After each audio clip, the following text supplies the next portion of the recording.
Welcome everybody to the fourth round of the Virtual Le Mans series here at Daytona for the 4 hours of Daytona.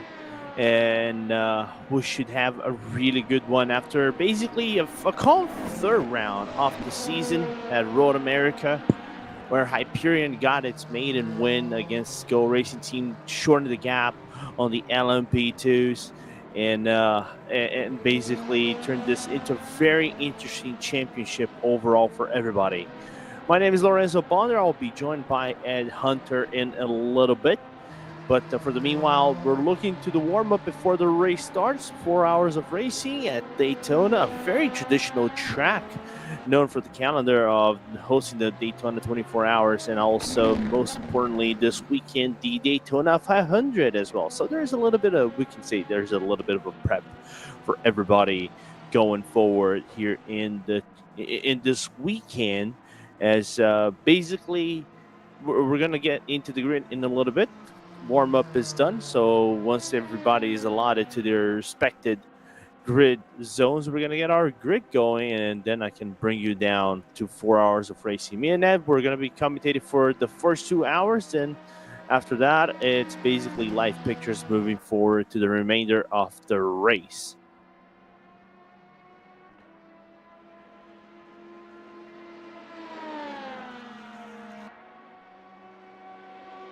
Remind me a little bit of Road America. 4 hours, like I said, 4 hours of racing, really calm as everybody else goes back to the pits.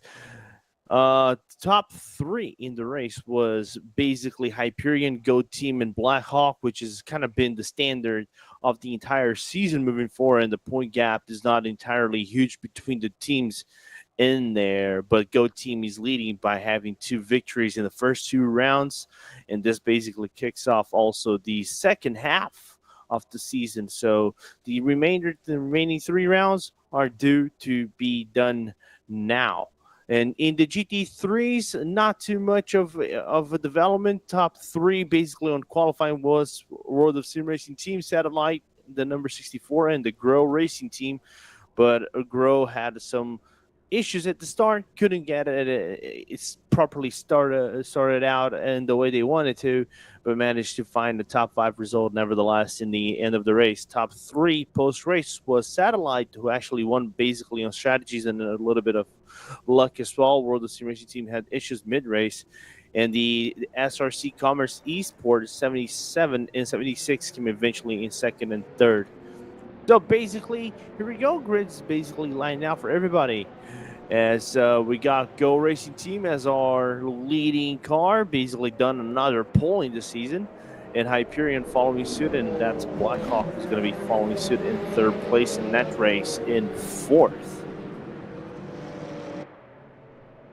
Just gonna look it out and see the other teams in the grid as well. From what it looks like, Hyperion, the sister car, is in fifth place. Sixth place, just grabbing for every single one of you. Just 1 second. Is gonna be, from what it looks like, is gonna be also Black Hawk Racing. Online Sim Racing in 7th. Other the DSR is gonna be on 8th place, and then we're gonna have the other cars also in 9th place.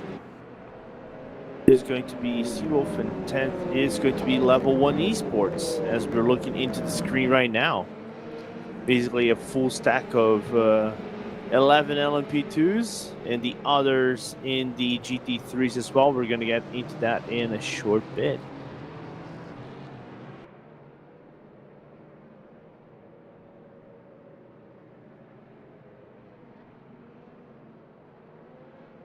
So in the GT3s, really quickly, just to get you rounded out, is going to be Smile Power Racing with one of its first poles in the season. World of Sim Racing Teams is going to be in second, driven by Borja Milan. The Lamborghini GT3s in third. Satellite Racing in fourth. Grow Racing Team in fifth. Bros Racing, who needs a good result after a not optimal result in Road America, is going to be in sixth. SRC Commerce 77 in seventh. Bravo Motorsport in eighth. the other SRC Commerce Esport in ninth, and then to round out the 10 field of GT3 cars is going to be the AXRT Motorsport.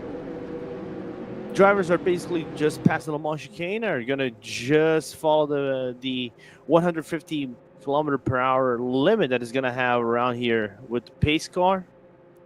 So we should have our green flag going in a little bit. I'm waiting to see. I'm excited to see who's gonna come out on top after these 4 rounds. Basically, draft is gonna be king over here. Everybody's gonna have to try to follow suit, save a little bit of fuel, especially in the GT3s, where the strategy of the fields is gonna be quite interesting. Who can overlap the other drivers as the stint go on.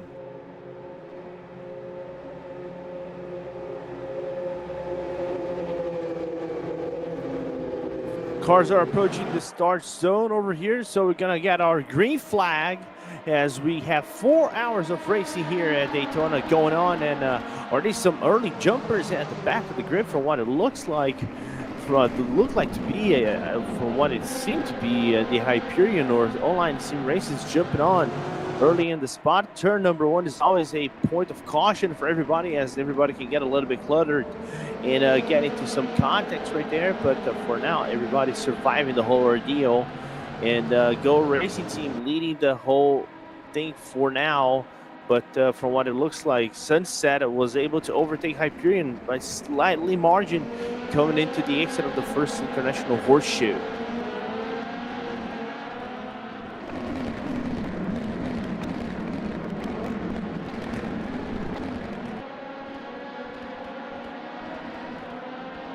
Now as they come out of the oval, basically the draft train is going to start. Everybody's going to try to save a little bit of fuel. Even in the LMP2s, LMP2 takes around 38 to 40, I'm going to say 30 minutes, up to 32, 33 minutes of stint. So it's going to be quite interesting to see them, how it's going to fare out, who's going to be aggressive out of the gate, trying to break away from this train of cars. It's much more difficult than Road America for you to break away from these cars than normally we do at Road America, which is a track that consumes a lot of tires, basically, especially with this high angle curves like the carousel and Canada Corner and its state braking zones. Over here in Daytona, it's not traditional for you to be wasting your tires like you would do in Road America, so it's going to come down to basically braking, as we have issues in turn number 1 with old P9 right there. That's for the Project 91 Racing Team having some issues at the entry of turn number 1, but they managed to make it back into the fold. They did not get overtaken, and as soon as they spun out of the international horseshoe, are going to lose 2 places to the Level 1 Esports and to Jesus Alejandro Chirino. In the other car behind, they're going to be slotted back into the final spot, and also going to lose major time because the GT3s are also overtaking them in the meanwhile.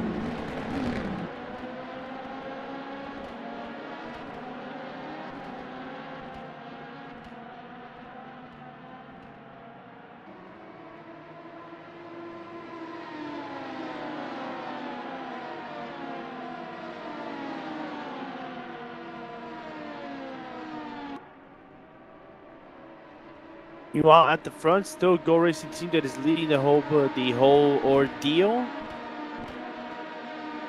We'll soon get into you guys the situation over here for the leaders and showcase who's going to be in front and so.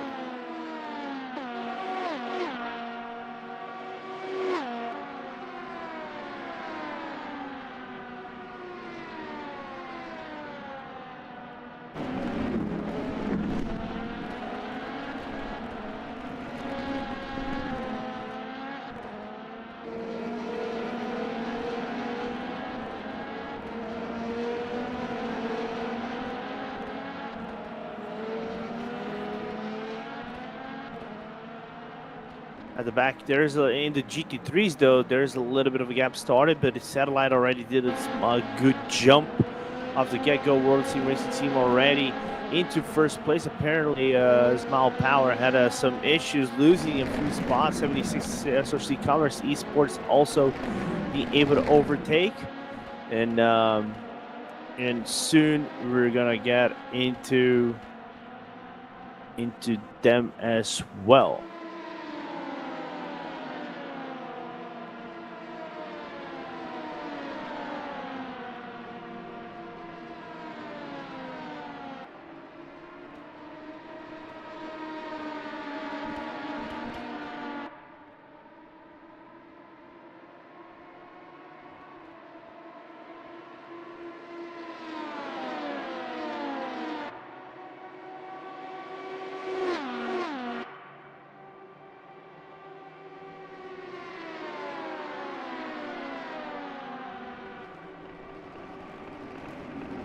Like I said, soon we're gonna get Edward Hunter over here in the commentary booth. For now, it's just a single row of me, and it's basically just gonna be a oozy doozy for everybody. As here we go, we got Lloyd Mounier trying to follow suit into the lead of the race. Blackhawk Racing with a really good start. They probably the start they wanted. They need the points against Hyperion, and most importantly, Go Racing Team, as they try to follow the leader of the race. Is right now at the start of the race. It's basically these first, I was gonna say, two stints, so which basically gonna round out the first hour of the race. More so is gonna be basically following each other in the whole pack, and they're gonna try just to see who's gonna come out on top or not. Meanwhile, we're just going to get into what is happening in the GT3s as well.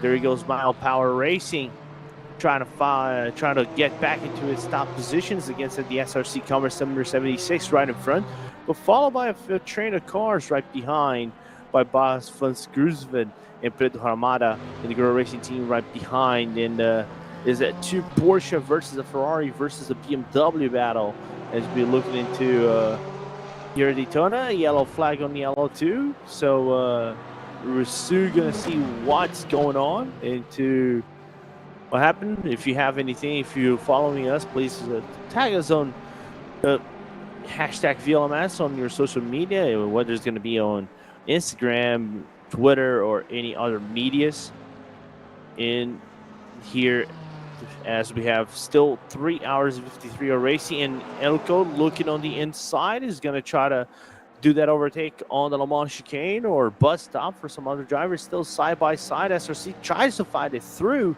but not going to be enough. Just going to slot himself into the train of cars. Going to lose one position, and Smile Power back into third place. Is soon following suit into all those battles up in the front.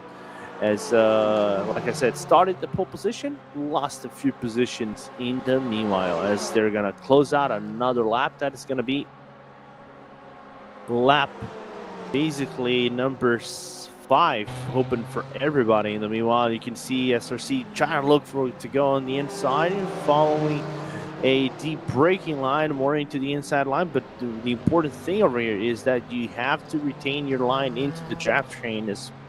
As long as you're able to save a little bit of fuel, that's what matters for everybody else.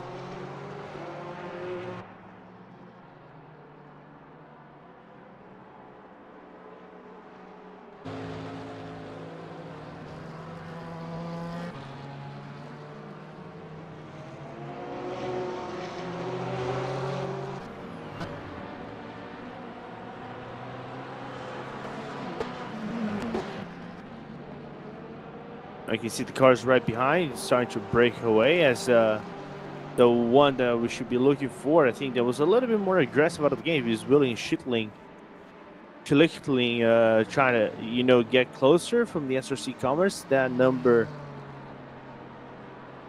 76 car, like I said before, had its podium at Road America, won its first podiums of the season, which is really good for us to be talking about. That's what matters the most. They need all the podiums they can get in the season so they can get closer in the standings of the championship and get closer to the top 5. They're in 7th place in the standings with the 24-point jump. They got into 35 points. They didn't participate. They got basically a DNF, 0 points in round 2 with their sister team as well. But there's still some room to grow against the AXRT Motorsport, which is not doing so far well in this race. Being I was going to say the last car running, but they recovered and they're now 8th place in the category for now. And I think we're finally joined by Edward Hunter. So good afternoon, Ed. How are you doing? Hopefully okay. I think the mic should be set up. I just had to download a completely different version of Teams. Apparently the one I was using wasn't good enough, so I just kept getting loads and loads of error messages. I have to go back to an old one, TeamSpeak 3, that I've not used since 2017 or something like that. So. Like I always say, is the marvels of SimWorld. We always have these kind of issues from time to time. Trust me, I've been in the same room as you've been in, so it's all right. And it's basically smooth sailing from here on forward. Meanwhile, basically at Com Race at the start of the race, we just had that's good. I haven't missed anything then. Hey, you didn't miss any. You didn't miss much. I think we only had a few, small issues for the Smile Power Racing. They started at the pole, dropped back a few spots, slowly clawing back their positions. Finally, starting to break away from William Schlichtling. And eventually now Schlichtling, you just saw again losing positions at the entry of the bus stop. So for some reason that Ferrari is not having top speed, but actually able to get back as soon as he come out of the corner as against the Lamborghini VLMS. Boston Gruzven cannot get the grip well enough out of the gate, and you can see a side by side. But other than that, top 3 is kind of like being smooth sailing for everybody besides Black Hawk moving into P2 early on. Yeah, and if you look at that number, is that the number 88 Porsche there that just went around the outside of William Schlichtling? You see the Porsche's got so much straight line speed, even compared to the Ferrari as well. And I was just talking to Liam Rance from Satellite, who's of course second at the moment. He was saying that we're losing like up to 4 to 7 kilometers per hour down the straight to some of these cars as well. So if we might be able to qualify well over a single lap, but in terms of overtaking them in the race, like no chance, essentially, is what he said. But to be fair, to be like just 4 seconds behind Borg and Milan, easily the 64 and the 51 have been 2 of the top teams, haven't they, so far this season? As we look at all the LMP2 field coming through to lap them as well, we've got championship leaders Go Team under pressure from Blackhawk and Loic Moynier, one of the few that have really been able to challenge him. Then you've got Hyperion 44, second in the championship, third on the road at the moment, just watching the 2 ahead duel like crazy. So Varconi versus Moynier, this should be interesting then, Lorenzo. Yeah, absolutely, and especially reminding the Hyperion, like I said before at the start of the broadcast, got their maiden win in the championship at Road America. Basically, dominated from start to finish, as the Hyperion is going to lose a lot of time into that, basically into that battle that basically is between 4th, 5th, 5th, and 6th. But that's the thing about Daytona. I think it's more than some of the other tracks of the season that we had so far. There are some corners that are so tricky for you to go on, and let's just say you could be Hyperion trying to commit himself into that end side of the corner and try to basically dive them down, but it's a level percent movement right there. It would never work. So you just got to take the losses as you can. Traffic gives, traffic takes. That's just the thing it is here at Daytona. And be mindful about the strategy, because it's not always about traffic itself. There's also strategy elements played in as well. Road America was an example. I can figure here would be different. Yeah, certainly it's a very, very different track. America and continent is quite lucky to have quite a number of big tracks with like lots of different characteristics. Daytona, of course, with the banking, with the long straights, even with the little the infield section and the Le Mans chicane as well. It's certainly pretty high speed overall compared to Road America, which does have the carousel, a couple of more twisty technical parts on it, even though in itself it does have some quite thrilling high speed sections as well. But yeah, you've of course got a lot of things that will challenge the driver here, and for Hyperion, of course, getting caught in the traffic. They'll be hoping to fight back a bit later on once they get a little bit of space. There's another GT3 they're trying to lap at the moment through the chicane. So again, timing is a part of it for the LMP2s, but also just sometimes you do have to take risks when you're lapping these cars. And often, as we saw at, I think it was Mosport earlier in the season, there was one moment where I forget exactly who it was what it might have been one of the Hyperions was trying to lap one of the Valets, I think, in GT3, and it ended quite disastrously for both parties with the LMP2 heading straight into the wall, essentially. Yeah, basically, because it's kind of funny if you're, like you said, approaching the American racetrack topic. Of course, talking about the North American landscape as a general thing, because of course we know motorsports in Canada, but it's still in the North American continent. So it's kind of funny if we were trying to analyze tracks, of course, because we went from motorsports, which is a very cluttered track. It's very small. And we go into Road America, which it's I think by a long shot, is the longest track of the season, is nearly 7 kilometers. So you have these two different dynamics of, short track racing, if you really want to call it short track of sorts, right? To go into a long track, which, overlapping cars, I would say it becomes much more difficult for drivers. But then you go into Road America, Daytona, which is more easy for you to break away or overlap cars or overtake cars. But I was mentioning before, Daytona is not easy for you to break away because of the draft. But then again, it can become easy depending on how heavy traffic is between fast cars and these GT3s, which are the slower cars.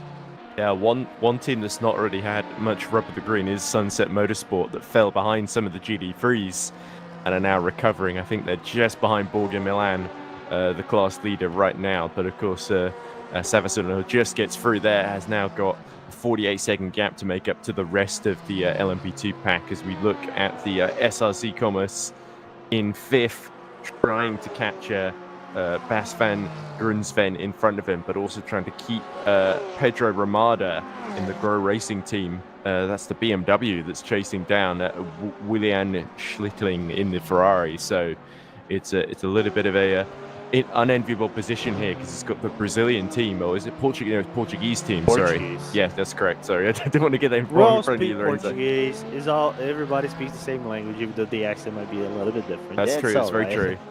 Yeah, that's bad of me, because there's a Portuguese flag on the rear wing, and I've commentated on them in other endurance championships as well, so I should know who Grow Racing team are by now. But Pedro Armada, definitely Portuguese, chasing down Willian Schlitting, whose nationality I'm not familiar with, but I'm going to presume he's from sort of Germany, Austria as a territory, because that would sound about right for SRT Commerce. Yeah, absolutely. If there's one thing I think I learned throughout my nearly 10 years of commentating, is like, if I don't know, even if the names could sound like correct of sorts, is I try not to try to overly guess the nationality, because it's like, let's just say the guy is German, but the guy is actually from Australia. So yeah, the nationality team's not always a giveaway. That's very true. Yeah. In fact, somebody was telling me off in the chat on something I was commentating on yesterday, because there was a driver, what was his name? Mesic Kasperzik, and it was like, oh, you're not pronouncing his name correctly. You don't even know him. He's driving brilliantly, and you didn't take the time to learn down to pronounce his name. And I said, well, actually, I hired him to drive for my team once. So actually, I know him pretty well. And he seemed fine with the way I was pronouncing it. So I don't know why this one guy seemed to get so offended on his behalf, as here comes Pedro Ramada then right in the slipstream, and the BMW might not quite be as fast in a straight line, much like the Satellite Racing BMW, but it's using the toe very well at the back of that Ferrari. So Schlittling, as we see, big moment for Ramada into turn 1 as he struggles to fight for control. And that's the problem with the first corner, because you can sort of get sucked in, can't you, at the end of the front stretch, and suddenly you find yourself braking way too late because you carry so much speed. It's always a bit of a tricky one to pick your braking point, especially when your speed is being increased by being in the tow right behind the car in front of you that you're battling with. Yeah, absolutely. And I would argue this is one of the most difficult corners for you to properly brake the car. And I don't mean just not only just in rFactor, but I think in any sim that you run on, regardless if it is going to be here, of course, it's so easy for you to overshoot the entry because you really don't have a brake marker, right? You just have the natural race markers of sorts for you to you kind of understand from where you come in. Oh, I have to dive in and probably break the car and see what is gonna happen to me at the end of things and see where it's gonna take me, right? So and it's easy for you to overshoot the corner as we see Pursues Midam having a penalty. That's Project 91 racing team Speedy in the pit already lane. earlier.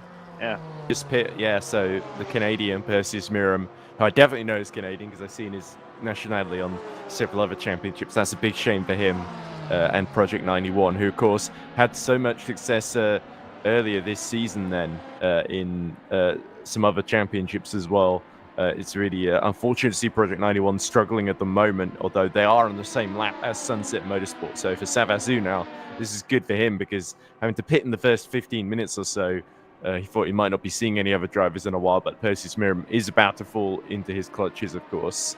Valconi continues to hold off the attentions of Loic Moynier at the present moment as well. So those 4 attempts there, that's a crucial gap there for Valconi to control at this phase of the race, because of course, unlike the GT3s, you can't rely on your straight line speed in LMP2 over another car because they're all the same car essentially. So you might have set them up slightly differently here and there, but this is where it really comes down to the driver to make the difference here. And Moynier, as he keeps putting the pressure on, Valconi just keeps soaking it all up, doesn't he? And you can see the Hyperion in the background having to lap the Project 91, Stepkowski 2 seconds in arrears here. So Moynier's got Valconi all to himself at this phase, and it's just a matter of waiting for an opportunity in front of him and trying to make something happen here. Absolutely, and I think one of the body, if I try to read the body language of the car, right, from Mounier's perspective, is that I think for at this point of the race, given the fact that Hyperion is kind of like being left out, being the odd guy left out because of the traffic, he lost basically 2 seconds in traffic within basically 2 laps at the same corner for the cars, right? I think he lost also time. He lost time to that 456 battle, then immediately lost 1 more second trying to having to break before overlapping the World of SimRacing team, which is leading. We're gonna get to them in a little bit, which have a considerable lead over Satellite Racing. But it's other than that, being the odd guy out, it's been quite interesting. You don't see Mounier's desire for overtaking right now. I think he's comfortable in the position that he is right now. Do not want to overstretch this for the time being. You really don't want to be that guy that is going to lose a lot of time. We know there's lots of racing to be done. We're just basically done 22 minutes of racing. There's pit stops due to come in a little bit. So the one thing you really don't want to be doing anything at this point of the race is for you to get aggressive early out of the gate, and for now just play the strategy game, because I think I've seen time and time again, basically lots of LMP2s can overcut a 1 lap and basically can overcut 1 pit stop, especially in long races. I don't know how effective it's going to be over here, but all the precious seconds that you can get on the pit lane compared to the other cars is a welcome change for everybody. Yeah, it certainly is. And Moynier, I think, definitely just being, as you say, patient, because him and Valconi have raced against each other multiple times before. They sort of, they know the nature of the game, and they know each other. And Moynier, of course, and Blackhawk yet to really take that elusive first victory in VLMS from the 3 rounds so far this season. So, yeah, he can't really afford to sort of trip up trying to push Valconi too much here. His best bet, as we say, is to either wait for traffic or wait for the pit stops and try and do something clever there. We do often see Blackhawk running long at some of these earlier races. You see, is that the Brabham Esports car under attack from one of the BMWs there? I think, yes, that must be Xavier Castano in the AXRT Motorsport, all over the back of Fraser Hart then. So the 62 Brabham and that Corvette, not really the car of choice, you would think, for Daytona in terms of straight line speed. Having to really get its elbows out. Up the inside goes Stepkowski to lap both of them. Fraser Hart breaks very, very deep into that first corner just to make sure he can turn across the front of Xavier Castano. But Castano, no way through at the present moment, and this is the battle for 8th in class. Yeah, and I think for this is a battle that I think is key for AXRT, given the fact there are in the last guy in the top 5, SRC, Commerce Esport, having a second and third in Road America gave him a little bit of a boost in terms of morale and basically saying we can basically break into the top 5. There is a side, I'm not going to say chunk of a gap between them. Is 6 points to separate the 77 to AXRT, and then 1089 Racing have about nearly 8 points to 6th place. So it's still open between everybody to get within that top 5. Top 3, I would say, a little bit more difficult, but there's still quite big chunks of time for you to basically count on in the meanwhile, as now Go Racing Team finally, I think, starting to break away from Black Hawk Racing in the lead. While I think this battle died down, I think the only battle that we have on track is that battle for 5th and 6th place between in GT3 class between, again, the SRC Commerce Esports and Pedro Ramada, which basically I think Ramada is not trying to overthink, trying to go play the field game right now. But other than that, it basically started to form into a gap race of sorts instead of close contested race between everybody. But I would say keep an eye on Hyperion, that 3rd place LMP2 car in the class so far. That car had pace, so I believe it has some time to get closer into the Black Hawk Racing LMP2 and then form a 2-car pack before the pit stops maybe even start. Yeah, also keep your eyes on Ilko Busink, who's about a second behind Liam Rance. He did get the gap briefly below a second before having to let some LMP2s through. So Liam Rance, he knows that Porsche 911 is going to be so much quicker down the straight. So it seems like Satellite Racing, having won the last 2 events, going to have to play a bit more of a defensive race now, because Borja Milan in that Mercedes, now he's been able to lead at the start. He's just been able to check out so far in this race, build that 5-second lead then as we look at Schlitting just trying to keep the pro racing team of Pedro Ramada at bay. And Ramada has been pretty relentless, using the strengths of that BMW to good effect here to try and keep SRC Commerce under pressure here, force them into a mistake, of course. And the Grow Racing team, who have been gaining experience over the years, they've been sort of some of the underdogs of sim racing. It's great to see them sort of running in, competing for the top 5 here in the junior category to VEC as well, VLMS. So it's great to see the young Portuguese team starting to come of age and show their mettle here. But certainly, Willian Littling isn't going to roll over for these guys. He's certainly going to be a bit of a roadblock to their progress in this race then. And it is proving to be the case at the moment, as we see now. Ilko Busink has just started to catch back up to Liam Rance down the back straight as well. So Rance, we might see him having to defend from that number 69 Small Power Racing car before too long.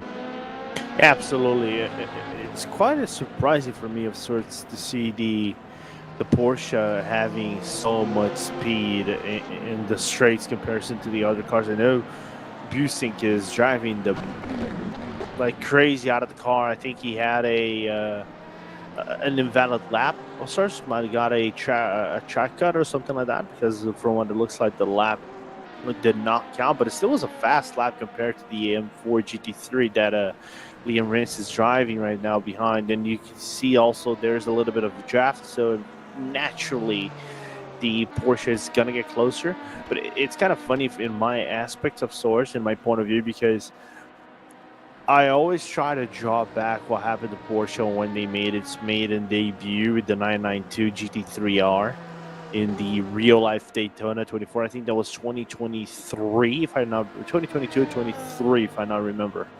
If my memory don't fail me. And the meme of the Porsche basically getting sucked out by everybody else just being so much faster in the straight line, and the Porsche couldn't do anything even in draft. It was actually losing time to other cars. It was just something that it was quite odd to see, as now Busink finally in the back wing of the number 64 Satellite Racing.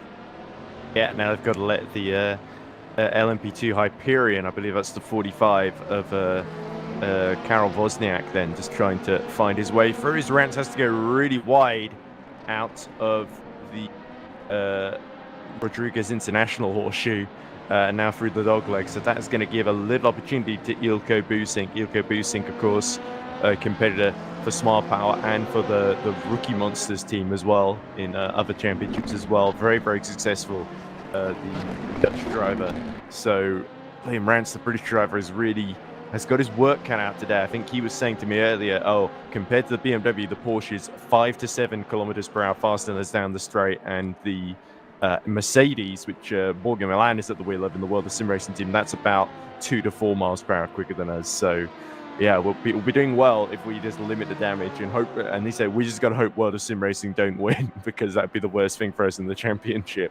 Well, at the moment, the nightmare is being realized, and it's about to get worse if Busink can make his way through here. So Liam Rance, he cannot afford to have any bad exits here. Otherwise, he's going to be behind that Porsche rather than ahead of it. Yeah, absolutely. And talk about the World of Sim Racing team, as we're gonna go quickly into Borja Milan, or which is kind of interesting for a driver that I think has done everything during my career. It's kind of funny for me to say career, because I've never been a top tier driver. I drove in VC. I drove against Borja a few times already in other championships too. So seeing Borja drive very well LMP2s, LMP1s, and going into basically one of the guys that was from the famous One Alco Racing, right? And then go to World of Sim Racing team with the Spaniard crew, and drive so well for them as well,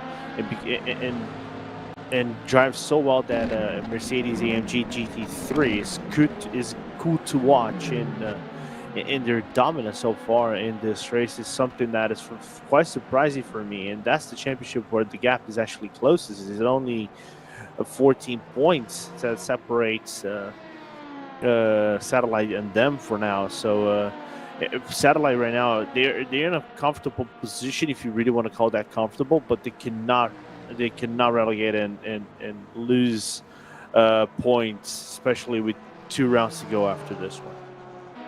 Yeah, because the difference between second and third is compared to the winners losing 5 points, compared to losing 9 points as Busink looks to the outside at the Le Mans chicane, but Liam Rance simply just extends the braking zone and leaves Busink with nowhere to go there. I think Ilka, that was a bit optimistic, trying to get the 69 Porsche around the outside there, because that's not really the racing line. You needed to be much further ahead, with much more overlap to pull that one off. So the mustache on the front of that Smart Power car is just cut off there by the pair of scissors that Liam Rance has got at his disposal. Yeah, so it's quite interesting, that defense from Liam Rance, and didn't lose a lot of time in the process. Of course, the gap was about 6.1 prior to them coming to the Le Mans chicane, and eventually that gap kind of stabilized at 6.3 of sorts. They're going to get overlap. I think that's P8. I want to say that's the Project 91 car that I think is right behind them. No, not actually, not the Project 91. That's the Level 1 Esports car. I always get those two mixed up, don't worry. So that's Dirk Oost making his way through, isn't it?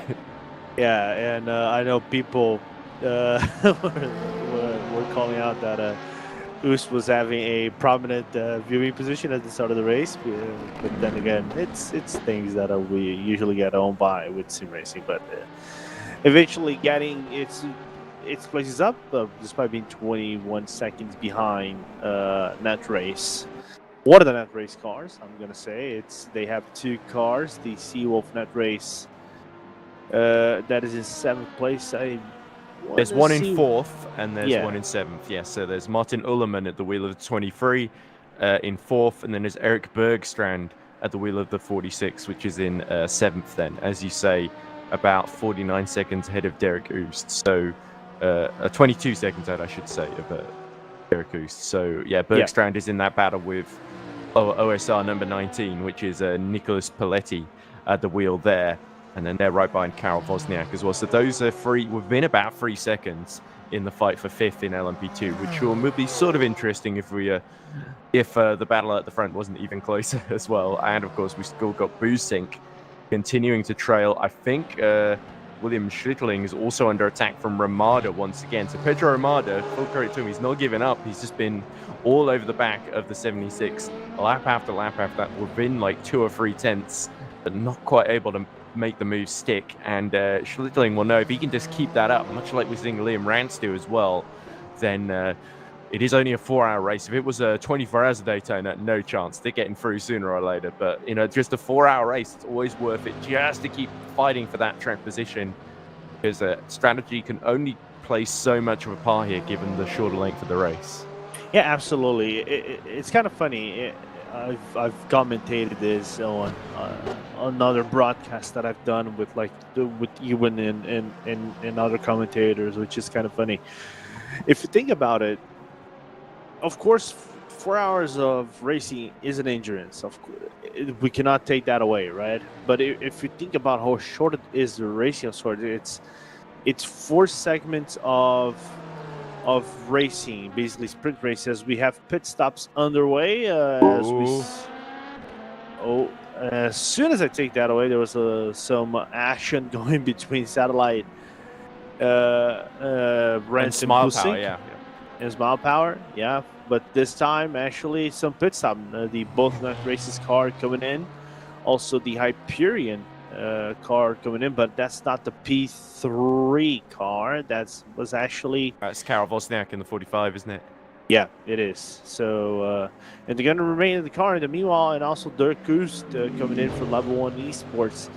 So, basically, the good portion of the drivers are going to come out of the pit lane, and we're still yet to see when the leaders are due a pit stop for us, because now, if we're looking into the field right here, Daniel Strapowski actually got as close as ever been to Black Hawk Racing, but they are due to come to the pit lane, and you're going to be seeing them dive in right now into the entry of the pit zone. More deep braking for Black Hawk right there, but managed to keep under tow and did not lose a lot of time, and we're going to be seeing them coming down while Strapowski's in the slow lane. You can see Black Hawk in the fast lane, and everybody else just gonna be slotted into the cars itself. I think only Nicholas Paletti is due a pit stop in the meanwhile, but he has to come in eventually, I think, in this lap as he comes into the car for the online sim racers, and basically that means all LMP2 cars for now have pitted.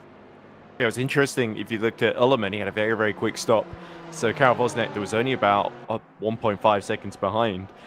Prior to the pit stop is now 12 seconds behind him. So that indicates that Seawolf Net Race are trying something a little different. As there we go, the Go Team Racing of Varconi, I believe, just getting away first, and then Moynier maintains that track position from Stepkowski there. So Stepkowski tried to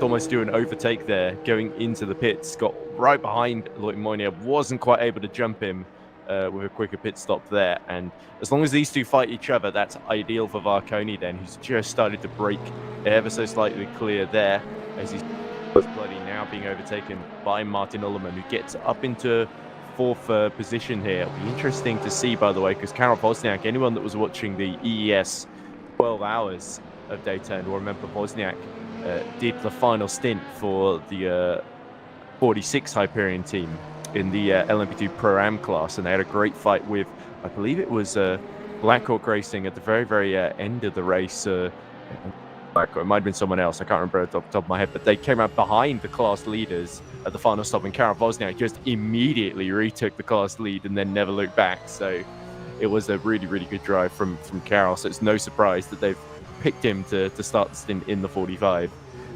Giving Paletti at the moment quite a lot of hard time, as Paletti's exited the pits just in front of him. So I think Seawolf have actually been able to undercut OSR for 4th then, as a result of that strategy call by pitting the lap earlier. But that might not necessarily help them on fuel though in the long run, as Boosink is tucking right into the slipstream once again as they go towards the Le Mans chicane.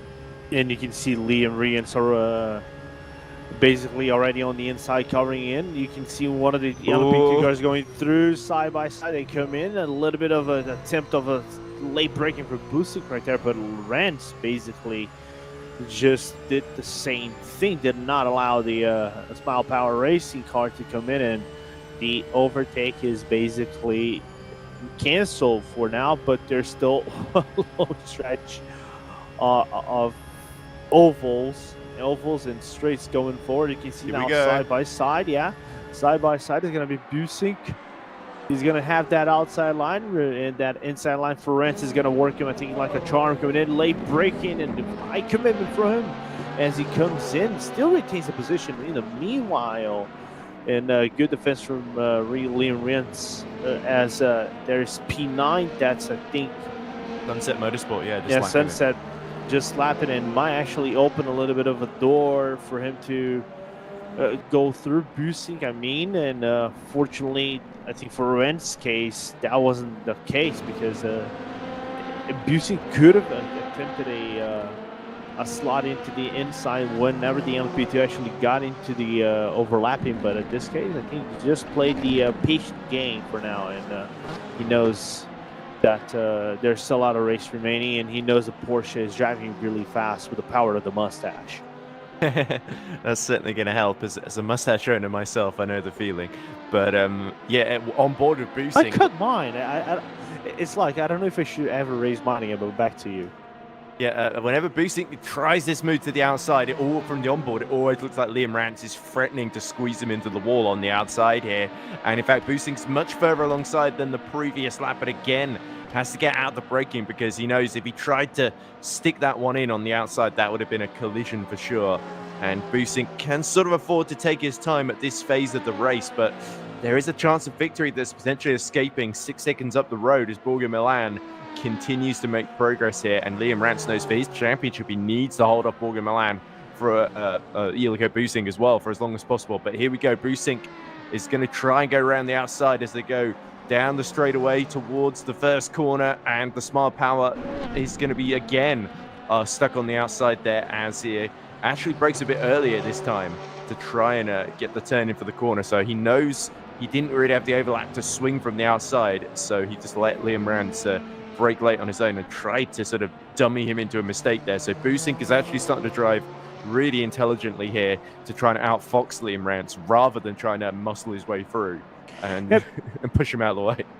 Yeah, because he knows that Rance is basically diving deep into the entry of the corners on the inside. He's using the braking of the M4 and slotting in. Oh, a little bit of a mistake from Rance into the exit of the second horseshoe. Basically closes the gap. I think there was a small contact between them, bumper to bumper, as they're now going to come out of the oval. I don't think there's any LMP2 cars in the oval section right behind them, so might actually open the door for Busink to actually do that overtake. But there's still some room going. You can see the grunt of the 911 GT3 coming in, covered by the inside of Liam Rance. Outside, you can see looking in already. He knows he's not going to be able to do that overtake. He's just going to have to ride passenger for now. Big drift through the chicane there for Busink then. He just about saves that one, but that was quite... He got tucked so close to the back of Liam Rance that he almost tripped over himself there. There's also a freeway fight, so I think Ben Geider and the SRC number 77 had a very slow stop. And or they've caught up to the back then of the Grow Racing team and the fight with their teammate in the 76 then. So we got 3 cars within a second of each other. You see Pedro Armada there, just all over the back of the air. This is the view from Ben Geider, or Geider, just watching the BMW Grow Racing team slipstream their teammate here. So is William Schittling trying to hold up Pedro Armada to help Ben here so that he can gain a position in the sister car as well? And Ramada's going to try and stick it around the outside, but again, he's almost off track there into the first corner, into the runoff area. And look how much time Guida just keeps gaining and gaining then. So unfortunately, Pedro Armada finds himself in a SRC sandwich here. He's the meat in the sandwich, and the SRC is the bread. Yeah, thank you, because I've heard already some sandwich anecdotes which blow my mind of sorts. So it's good that I see a guy with a common ground than myself. A little bit of a mistake, I think, from Ramada's braking zone into the second horseshoe allows Geider to come close, as you can see the blinking of the lights in between Ramada and Guider right behind you. And I think Guider's just letting him know, I'm here. I'm here, my guy. I don't know if I'm gonna be overtaking you, or we can work together and make something work out in the meanwhile. I'm looking as well. There's a potential battle between I think that's the number 45 Seawolf that race, but I'm just gonna slot myself back over here into the outside. Ben Guider goes. Ramada covering the inside. That Ferrari just has Moynier so very much more close going. to Stepkowski. Stepkowski's gotten through for second then overall in LMP2, but good move from Ben Guider there as well. And Moynier is surely going to have to tuck into the slipstream. And he's tucking back out there as they just go on the banking through to the Le Mans chicane there. So Moynier, I think, made a mistake then coming out of one of the dog legs at the West Horseshoe through to 6 and 7 then, and that must have given the run to Stepkowski. He was pressuring him the whole way, but Hyperion now up to second, now free to chase their old rivals Go Team 3.4 seconds up the road. It feels like every championship Go Team and Hyperion end up doing together, they always end up fighting each other. It was the case in Esports Endurance Championship LMP2. It's the case in FSR quite often as well, and even GPVWC as well. So all these rFactor 2 championships, they just end up fighting in the same classes for the same positions. Inevitably, they bring a lot of the same drivers with them as well. So Falcone and Zux will be very, very used to seeing the orange Hyperion in the rearview mirrors as well. But yeah, Moynier will now have to regroup, and as you say, just patiently hope they can shadow the Hyperion and catch back up. But yeah, the two SRCs now they've both got track position on Grow Racing Team. Will Willian Schittling put up much of a fight for Ben Guider here, or will he let him through fairly easily, as long as it's not going to let the BMW through as well? Meanwhile, we have also got a crazy freeway fight for 5th in LMP2 as well, with Nicholas Paletti and Eric Bergstrand have both overtaken Karel Wozniak as well. So the second of Hyperions to 45 is not having an easy time of things at the moment. No, I was actually looking into that. Oh, I think we're going to get more stuff going on in the front as Go Racing Team goes around, and I just saw the gap actually at its closest between Busink and Rens, and Rens still side by side coming into the oval, but I think Busink is going to retain the position for now. I think we're just taking opportunity of Rens' probably potential mistake coming out of the bus stop. You can see a little bit of attempt on the inside for Rensov, trying to get through with the braking of the car and the grip that normally the M4 gives. But at this moment, Smile Power Racing back into second place, and finally coming closer to that top spot they had at the start of the race prior to losing all the positions they had early on. Yeah, and that's crucial timing as well, because Milan has built up a 7-second lead now. So Busink needed to get through for the sake of his race sooner rather than later. And now that he's gotten through down the straight, he's going to be so quick down the straight. It's difficult to see how Liam Rance is going to be able to get back through without a big mistake from Ilko Busink here. So Busink was planning that move for a long, long time in advance, finally got the opportunity and wasn't about to let it slip through his fingers there. So intelligent driving once again from Smart Power number 69. And now you've got to say the best that Liam Rance can realistically hope for from this race is third. Let's not forget about the Lamborghini VMS. Bas van Grunsven is in another Porsche 911 that's only about 5 seconds down the road. So Rance maybe potentially is not done having to defend from these nippy Porsches just yet, because they're so quick in a straight line. The BMW has got his work cut out for them. So yeah, Liam Rance, this is not ideal for him, but the pain might not be over today, because there's still plenty of fighting left to do. No, absolutely. You know what catches me off a little bit is looking at this. You know, as he knows he can close down the gap coming into the corners, as he's gonna come into the pit lane actually, and that's the first of the pit stops in the GT3s basically. So that's the first shot I think done by the GT3s, maybe an attempt of a undercut over here, as we know. I think commentating in many other leagues, knowing Satellite and one of its main guys in Sayandra, I know he's a strategist at heart. They do these kind of things. They have some very odd strategies that normally play out at the end of the race and everything else. But I think at this occasion, it was quite kind of interesting to see them coming to an early pit stop compared to everybody else, and less than 15 minutes, which is the more surprising aspect for myself. I think we're about 49 minutes into the race, aren't we? Yeah, so less than 50 minutes. I think you said less than 15, which I thought that can't be right. It's not been that short.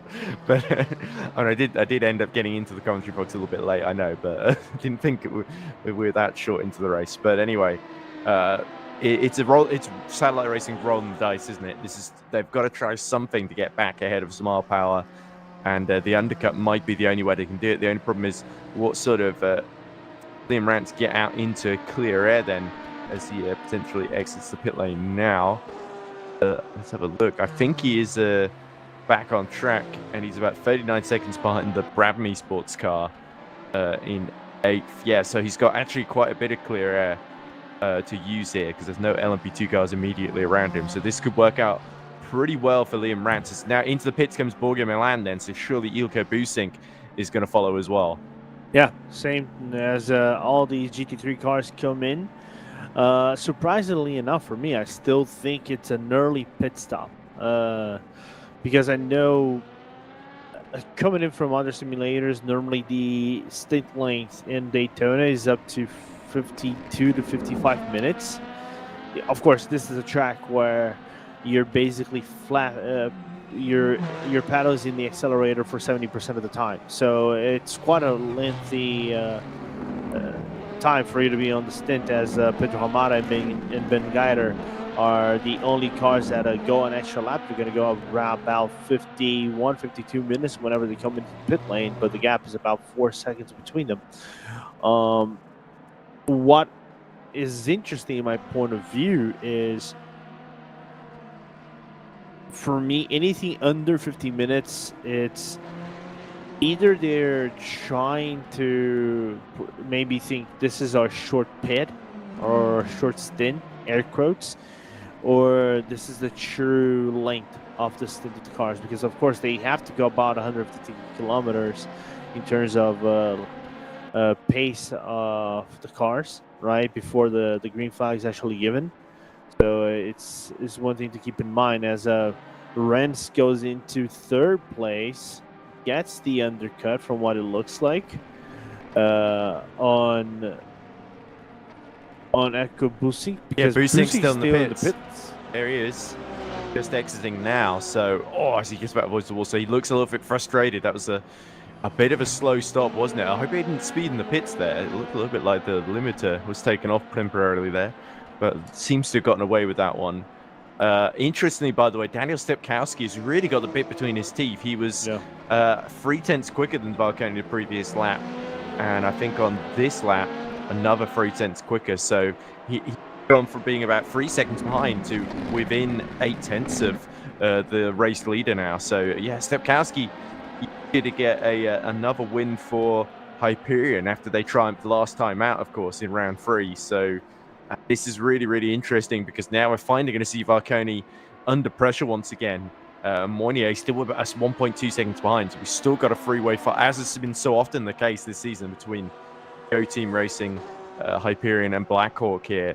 But Valcone doesn't seem to have an answer to the pace of Stepkowski at the moment, as Ben Guida and Pedro Amada come in from the lead. So that hands it back to Borja Milan and should put Liam Rance back into 2nd then. And I think we should, is Bas van Grunsbergen, I think he's pit as well. So I think he is actually our 3rd place driver in GT3 now. With Ilko Busink still behind Willian Schlitting, which is not ideal for him. He's about 11 seconds behind him as well. So certainly Smart Power taking on more fuel. And it is a strategy that we saw some of the LMP2 teams doing as well, like Karol Wozniak, for instance. So that might be why Wozniak has struggled at the beginning of this stint and lost position to Paletti and Bergstrand as well. Yeah, which is not surprising at all at the aspect of this race. If there's one thing about Daytona that has been historical, not just virtual but real life as well, is the fuel game. The fuel game, I think, in here more. I'm gonna say this with confidence, more than Road America. Is something. You're on the throttle for more of the lap than Road America, so yeah. Yeah, because Road America, you can save some fuel, but there's not too many places where you can save fuel. You can save fuel at turn number 5, which for me is turn number 4, but then American numbers, I'm not going to get into that discussion. American people have something different in their minds with numberings of corners. I know that from Virginia International Raceway, where they have a corner named after something that is not PG-13 for us to say. And they have 28 like corners, like I think a 28 A, C, D, A, B, C, D, and I think an E also in the corner name. So yeah, it's Pedro Mada insane. is right behind Schlittling as you're saying this in that battle for 5th in class. There he goes, he tucks right in the Le Mans chicane. So Ramada has just been relentless at trying to get back in front. Now that Ben Guida has cleared both of them, Ramada's once more got Willian all to himself and that number 76 then. Yep. So yeah, he got very, very close coming out of the banking within like less than like a couple of hundredths of a second essentially at the rear bumper, and now he's going to try and do a similar trick again as they go down the straightaway. Our leaders within a second of each other as well in LMP2. He's getting very, very close. We've also got the Seawolf net race of Eric Bergstrand all over the back of Nicholas Pleddy for 5th in LMP2 class as well. So that's goes OSR holding on to 5th by the skin of their teeth here, but Bergstrand has really upped his pace. Like the old banks right into the wall just on the outside at the first corner, and the Sunset car tries to dive around the outside as it looks to unlap itself as well from that early stop. But yeah, Bergstrand is in danger. He's like, either I'm getting through or I'm destroying my Seawolf net race car, essentially seems to be the attitude there. Look how close now Stepkowski is to the back of Varconi. It's Go Team versus Hyperion, and it's Sweden versus Poland once more. Yeah, absolutely. As from what it looks like, I think there was a bit of a mistake coming from Go Racing Team on lap. Also aligned with the fact that Serpowski, I think, has some more deep braking zones, so committed more into the braking lines than Varconi at this moment. You can see already the draft race playing into effect. They gotta keep the minds between themselves. Blackhawk's not far behind, so they cannot allow. They're not going to have a lot of laps of cushion between each other to try to fight it out, as there's a little bit of a rear end, the tail end of the LMP2 for Varconi coming out a little bit into the corner as they go through the international horseshoe. Gap between the leaders are about 0.3 of a second, and between the first and third is about 1.3 seconds that separates them. So we got our fight in our hands once again at Daytona. So always good stuff. Small Power out. So we did hear that Small Power took tires at their pit stop. Ilko Busink is showing as DNF then. So there was either a disconnection or a crash or something that has taken them out then. So that's a huge shame that happened, I think, just within the last lap or so. But now Go Team, of course, they're named after their hometown of Gothenburg in Sweden. So they're not Go Racing Team. They are actually just called Go Team, I should say, Renzo. But yeah, Varconi under a lot of pressure now, and Stepkowski just continues to gain. As that the windscreen wipers are suddenly on, so we got another spanner thrown into the mix here, because it has started raining here in Florida at Daytona here, and now the pressure is really on, because who is going to gamble and pit for the wets first, or do they hope for the rain to go away and just stick it out on the dries? Now the track's going to get really treacherous, especially braking from high speed into turn 1. If you go a little bit offline, it could be curtains for your race. So I imagine Bergstrand is going to be a bit clearer of that wall on the outside this time around. And not only that, but I think another thing we have to talk about is I think the braking lines are going to change, especially going to the second horseshoe. Because if we actually got a wet line over here going forward, the braking line kind of changes. It's not going to be that kind of outside line going for the entry of the corners are going to be at the outside line. They're going to try to, as soon as you come out of the gate, that becomes a little bit of the braking line. They're going to be, that outside line can be a little bit more tricky for them to go on because of the marbles and the wet line being more dirty than usual. So it's going to be quite interesting how that moves forward in between them. Ooh. A little bit of a mistake, yeah, coming from the leader that allows Strapowski to come closer. I think Meunier is going to capitalize on that and going to gain about 1/10 of a second on these guys. So definitely top 3 battle already going on. And not to remind, in front of Varconi, there's a GT3. I think that GT3 is going to be, not GT3, but that is an LMP2. They're going to be right in front, blocking the whole path. Yeah, that might be the Project 91 just in the way of Miram. But yeah, of course, the one driver that really, really loves these tricky conditions. Look how close Stepkowski gets to the apron there as he tries to cut right to the inside to get the slipstream. But yeah, Moynier is a driver that historically has gone very, very strongly in these conditions whenever it started raining. And you see right within touching distance again of Stepkowski in 5/10 now. Oh, he's got that lap car right in the way, and there we go, just pulling out at the right time. There is Miram, just desperate to get out of the way as soon as possible. Yeah, it doesn't hold up like Moynier at all as they now clear the Bros racing car of Jesse Monrose, who again just cannot get out of the way quickly enough.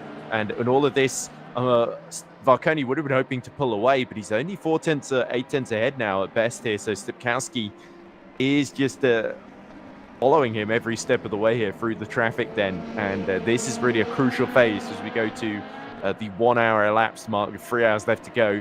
The rain continuing to fall. It's so important not to drop off the road at this point, because it could really put you on the back foot just before the tire change to the wet tires, which seems like it's coming sooner rather than later. Absolutely, and this is going to be interesting moving forward. As I was looking at this kind of closely, see the gap between Online Sim Racers, that race, and Hyperion, the other sister car in the 45, actually getting closer to one another. And Wozniak, I think, finally found its strides with the car. The car is getting a little bit lighter. The pace is starting to come in more naturally into that car. It's going to be quite interesting to see where the stat lead is moving forward, because we know Wozniak, that number 45, not as well in the standings as the other sister car. It is in fourth place. The Hyperion 44 is in second. But every point that they can get right now to try to get closer to Blackhawk is key. But then again, Blackhawk is in third. So for now, they're retaining top 5 for now. Yeah, and as you can see the rain getting worse and worse, you might be wondering why they're extending so much rather than just cutting their losses in big wets, because they don't want to. Ideally, you want to time in your tire change with a fuel stop as well, because if you just change for the tires, then it's an extra trip through the pit lane at Daytona, which you don't really need, as Liam Ransall holds up Wozniak a little bit there, not intentionally, of course. It was just a case of Wozniak came upon him right at the exit of the chicane, and that's going to mean he's going to rely a little bit on the embers of slipstream from the back of the Bergstrand Seawolf net race car in front of him to try and catch back up. Meanwhile, it's just side by side they go, and that's is that Bergstrand bailing for the pit lane? He wants some wet tires, and so too does the Project 91 of Perseus Miram. And you can see meanwhile, there's a little bit of a struggle coming in for Blackhawk as they managed to Mounier, I think, just had a little bit of a well, he got through. He's through though. He's through. Yeah. But you can see he's struggling for grip outside of some of the corners. So the rain's truly finding its way on the track right at. So we have a proper rain race, and everybody's eventually going to come in and put the wets on the car or intermediates, whatever, so they can remain in this race. I'm pretty sure it's only for the LMP2s, wet tires and dry tires, or the compounds of dry tires at least. Stepkowski, interesting that he's not bailing for the pits though. We are seeing some of the GT3 field though. Xavier Castano, who didn't really gain a lot during the pit stop, still down in 7th in class. He is deciding in that AXRT motorsport car to put the wets on as well. But yeah, Bergstrand, this is a long stop for Bergstrand actually, so it might not just be for the wet tires, but I was thinking he might have played a blinder here.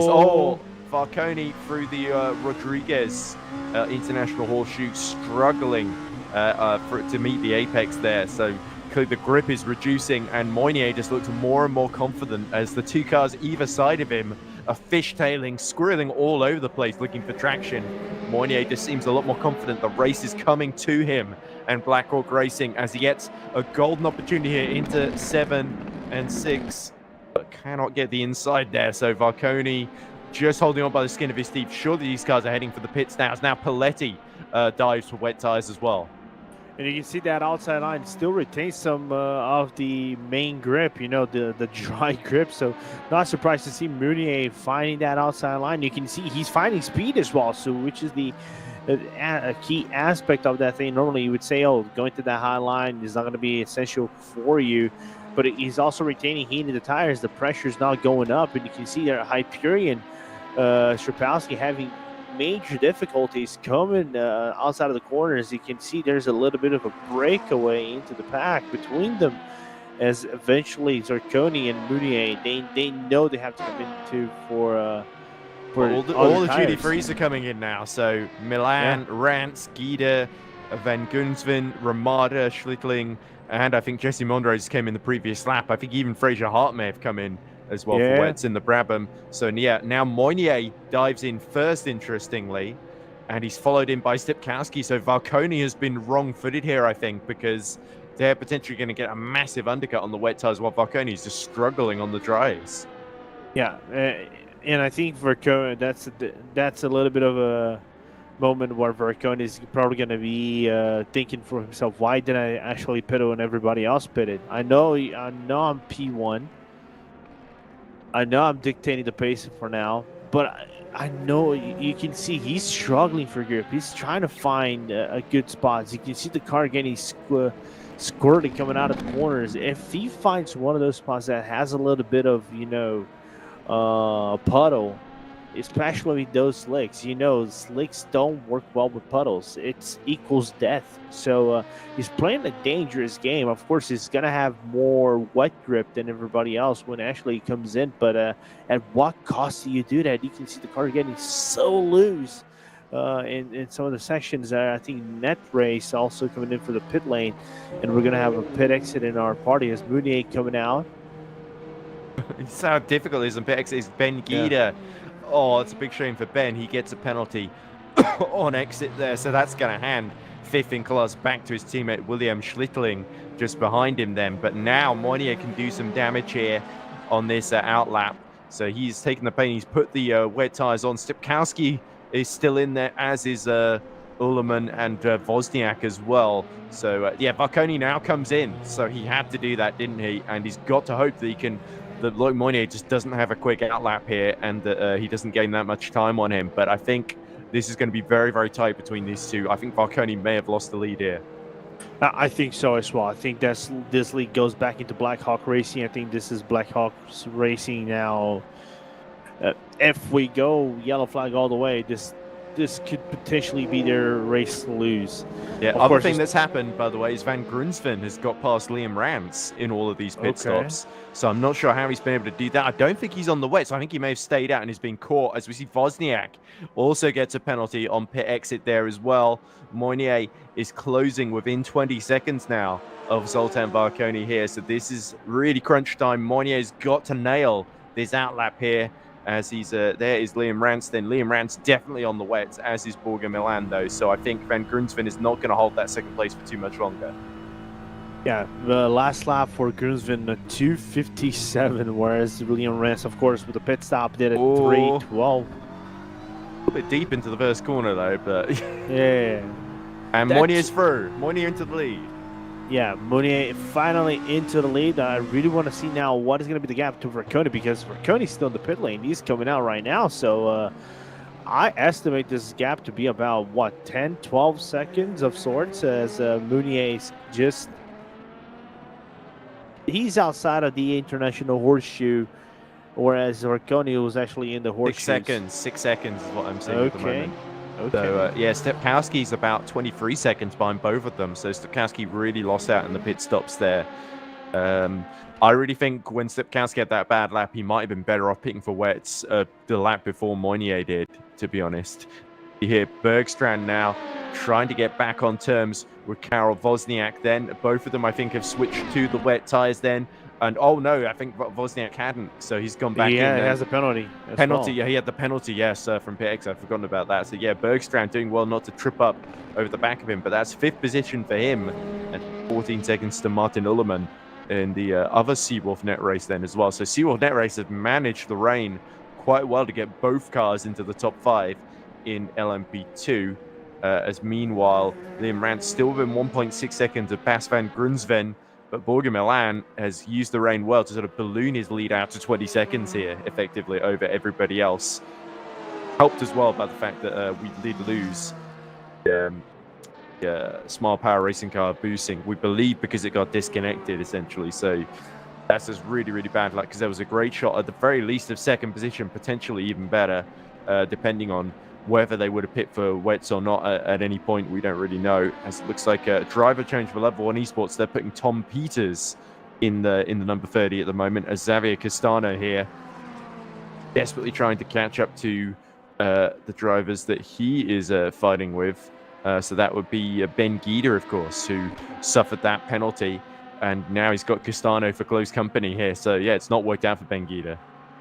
No, not at all. And finding the Castano, which, like I said before, it is a direct rival in the top 5 battle in the GT3 standings. He's basically the next guy moving forward against them, especially the 77 car. So it's like if Castano finds himself in a position where he can try to overtake the Ferraris up in front, I don't know how good is the M4 in the traction when it comes to rain, but I think he's going to try to do everything to try to get closer. He knows this every battle day, every point they can get is crucial.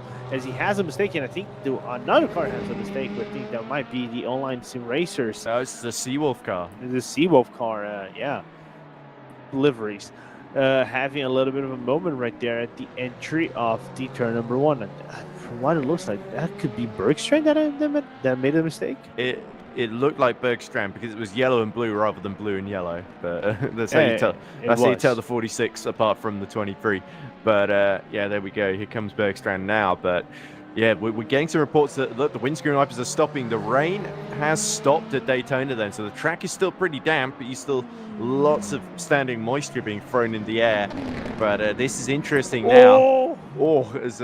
Yeah, Castano is looking like he's at the verge of an accident every other corner here, so he needs to watch his proximity to some of these other cars as Ben Guida now starts to disappear up the road.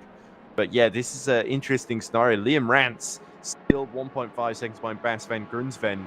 But if Van Grunsven is deciding to hold it out on the dries, which I don't think he is, then potentially he might not have to make another pit stop here to change tires. Whereas those who have, it looks like everybody has at least had to switch to the wets potentially. Whereas if you're near the back and you see it start to dry out now, you might gamble on going for dries and hope the rain doesn't come back essentially. So it is a bit of a difficult scenario now rather than when the rain was. When the rain's falling, it's right, don't fall off the road, maybe we should go for wets. But when it starts drying out, this is where it becomes a really even trickier call essentially. Yeah, I think I like to say the race becomes a race, right? It's interesting how rain brings dynamics into the track and makes everything a little bit more interesting.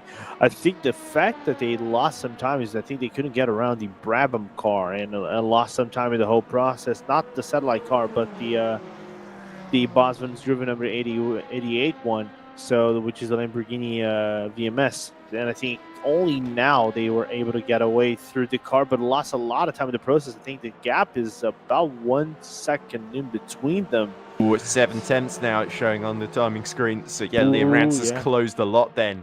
Van Grunsven, I think, was he one of the first ones to switch to the wets, or is he sort of on a different strategy here? But potentially Liam Rance, he knows he's got to make this move now, really, but as they have actually cleared the Brabham in front of them. So he's got to go towards the spray, clear the Brabham, and then chase down the Lamborghini VMS then. So yeah, Rance is sort of, it's always been the case in this race, hasn't it? Rather than making progress fighting Milan for the lead, he's just been fighting whoever else for second position is in the Porsche, essentially. Yeah, absolutely. And you know what's another thing that has been quite interesting when I look into his on board in comparison to the other cars? Yeah, a little bit of a squiggly moment from Van Grunsven, yeah. From Grunsven, yeah, but I don't think he lost a lot of time in the process from that, and the gap is stabilized at 1.3. Is how Rance is actually looking for that inside. Brabham has a little bit of an issue coming out of the kink, coming into the second horseshoe, and he's going to have to give way eventually to Satellite Racing, and that just made the moment a little bit more scary for sure for Rance, as you can see already on the back bumper of the Corvette. So eventually he's going to have to make the overtake in the gap. Flashing his down lights. to 1 second. Yeah. Yeah, Rune Bebeas then at the wheel of that Corvette, letting off the throttle then to allow Rance to speed around the outside at the banking. So that's actually quite sensible. Rune Bebeas, I was actually commentating on him last night in Le Mans Ultimate in GT3 class, and he actually spun at the final corner at Sebring and got collected by Ivan Chevalier, who was very, very annoyed at him, at poor Roomba Bears there. Right? Obviously, he didn't take him out deliberately. It was just lost control of the car in tricky, wet conditions, much like these. So I think Liam Rance, probably not watching that race, but he will know that he just needs to be clear of Roomba Bears if he wants to focus on Van Grunsven in front of him. He's not lost too much time, 1.2 seconds then. But up front, by the way, Luc Moynier, even as the rain has gone away, he's continued to extend that gap to 9 seconds now over Varconi, with Stepkowski another 26 seconds arrears then. So it is becoming well and truly a two-way fight for the overall win here. And Blackhawk are doing everything right at the moment. Varconi is starting to lose touch here. Yeah, couldn't get around and starting to lose a lot of pace. I was actually looking through the laps. Last lap for Mounier was a 40.8. Varconi's lap was a 43. So, sheesh. Of course, not 3 seconds lower, but it's still 2.5 seconds lower than your opponent in a direct fight for the race and eventually for the championship, of course, because Blackhawk, let's not talk about it. They're not far off. They're about. Sounds like we are talking about it. Yeah, let's not talking about it, but let's not forget about it. I think you. Let's not forget about it. Yeah, English.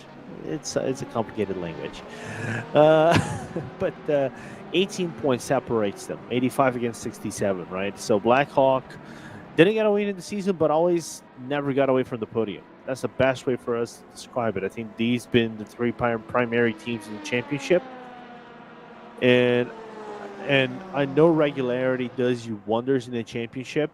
I think it's doing them wonders. They're still in the fight, but I know Blackhawk at some point they must get a win, because they cannot count with the fact they're getting top threes every single race moving forward. They cannot leave this up to luck. So I think this is the golden opportunity with different track conditions for them to come closer and eventually get into the win position. Well, it's interesting because if you look at the races, a lot of the times they did try and do something different on strategy. It just didn't quite end up working for them. Either they'd get into an incident, or they couldn't quite get the field the last. They had to sort of converge on strategy of everyone else, and that was why they would end up being third. But the problem is, I think they sort of realized they did what Go Team were doing a lot of the time on strategy. The best they could do is probably second, as we see again. Van Grunsven goes very, very deep into the first corner, and now he's got Liam Rance all over the back of him once more. 4 tenths is the gap then, with 2 hours 44 minutes left to go on the clock, and Liam Rance knows he's got a good shot at second position here. He may not have the straight line speed, but the rain, the wet conditions, the drier it gets, the worse things look for Liam Rance then. So he needs to really try and push that Porsche until it breaks at this point. Yeah, and one thing you can see, mistake for Vince Gruvens again, so allows Rance to come closer. It's going to have a little bit of a room to work with. The draft now is in effect for the satellite car, so as soon as you come out of the corner, you can see the Porsche is struggling quite deeply for a little bit of cornering exit, and but the straight line speed though is what gets into effect, right? You can see the Porsche breaking away, and the poor BMW cannot do a single thing to get closer. No, yeah, it is starting to go into those conditions as we said. But look, cutting the chicane goes Van Brunsven, and that is going to allow Liam Rance through then around the outside. So mistake, just while he's looking like he was going to escape away, has absolutely played into the hands of Satellite Racing there, and they're back into second and within 20 seconds of the race lead here. So this is interesting. If Satellite Racing could time the switch to dry as well, complete victory here, Milan and World of Sim Racing team might not necessarily have things their own way there, but that was a crucial point in the race. Now Van Grunsven, 8 tenths in arrears, has got to get back in front all over again. But I wonder if he might be thinking about bailing for dries before Satellite to try and sort of undercut them here. And because they're not only that, but you can see there's a little bit of a dry line. I'm going to get into Vince Grunsven on board over here. You can see there's a little bit of a dry line coming in, right? You can see starting to form, not progress, not in a fast pace, but you can see progressively. You can see there's a dry line forming in. So think it's still risky for you to go on the dry compound, but I would say give it about what 10-15 more minutes, then maybe that risk for you to go opens up. Yellow in the first sector. Not sure what that's about. Let's actually over there. I think actually the 10. and P1 as well, interestingly, Moynier, but he seems to have avoided the damage, so it's certainly something in the GD3. Someone in the lower end of GD3, I think, hit trouble there, so it's nothing too major to worry about then, as Perseus Miram there just gets the Project 91 back on its way. Still running in 10th, though.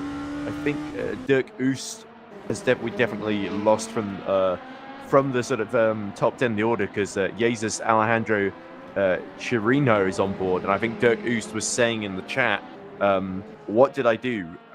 And that's directed at Sermet Ozturk, of course, from Sunset Motorsports. So there was definitely some sort of collision between Sunset No, it wasn't that. It's because the camera, since I'm operating also the cameras, right? So it's like I was getting around with the cameras. First time using it, so it was stuck on them for quite a while. Yeah, well, I think he would have been grateful for the screen time. It was nice. Yeah, absolutely. You can never go wrong with screen time. Poor Jesus Alejandro has still got 4 GD3s in front of him. So, yeah, Vens Grunsven might not just have Liam Rance to overtake in front of him, but he may have the LMP2 that is going to be catching the back of them before too long. You would think it's about 14 seconds in arrears, 4 seconds behind Pedro Ramada at the moment there.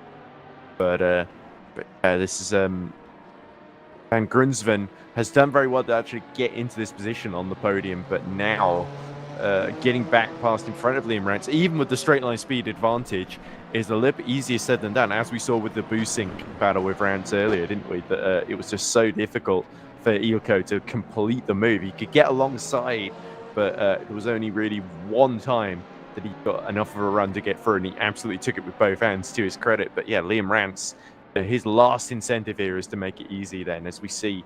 Look at the pace of Moynier, 16 seconds now is the lead. Last lap was, a really bad lap from Varconi, 146.3, 140.9 for Moynier then. So Moynier, faster than all the other LMP2s, is just checking out right now, and Varconi is struggling. You know what this looks like of sorts? If we're looking at the lap gaps between everybody else, I'm looking over here, 40.9 for Mounier, 46.3 to Varconi. I think he made a mistake on turn number 1. This is a wild guess, or one of the corners. But then you go into 41, 42s, 43s from Bergstrand and Poletti, then 48, 42s. They're on another level in this race with what's going on. Of course, the track is drying out. You can see already some of the dry lines coming in, but still, it's insane to think about what Mounier is doing on this wet stint for now, despite the track drying in for now. Yeah, it's interesting that not many, nobody is taking the gamble on the dries at this point, and as Van Grunsven desperately trying to keep Liam Rance in sight here. I think he thinks he can do the move on track before switching off the wet tires, but you'd think some of the back markers might gamble on the dries at this point, given I think in the next 15 minutes we are going to see that transition, aren't we, from sort of damp intermediate conditions to dry then. So this is really make up your mind time, essentially, is that dry line. It's going to get faster and faster. The wet tires are going to get hotter and hotter as well as they start to overheat then. Apparently, we're hearing that the Brabham is apparently still on dry tires, and it might be the only car that is. That's why Ruben Barbeas was so much slower than Liam Rance as well. But yeah, they are. Let's see where they are. 47 seconds down on the next car, ahead of only Jesse Montrose of those still running. Barbeas. There's so many blue flags. It's still a bit wet offline. There's every chance the rain could come back as well, though from what we've seen so far, it may have just been a fairly quick shower then. But Brabham rolling the dice, I mean, it might get them sort of position against Castano and maybe Guida, but it's not really going to put them in the mix for the podium, essentially. So I don't think Ruben Barbeas has just got the raw pace, with all due respect, to pull this one off. As into the pits now. He's doing exactly what he thought he might. Van Grunsven is gambling on the dries. Yeah, I think this is a good opportunity for him to try something extra coming into the pit lane, put the dries on. He knows the track is has a little bit more grip for you to go on the jaws, but the thing is, he's gonna have face some difficulties once he comes out of the pit lane because one thing is the track dry line, and another thing is the pit line is still wet. So he's gonna struggle maybe for grip around there. There is always a point of caution.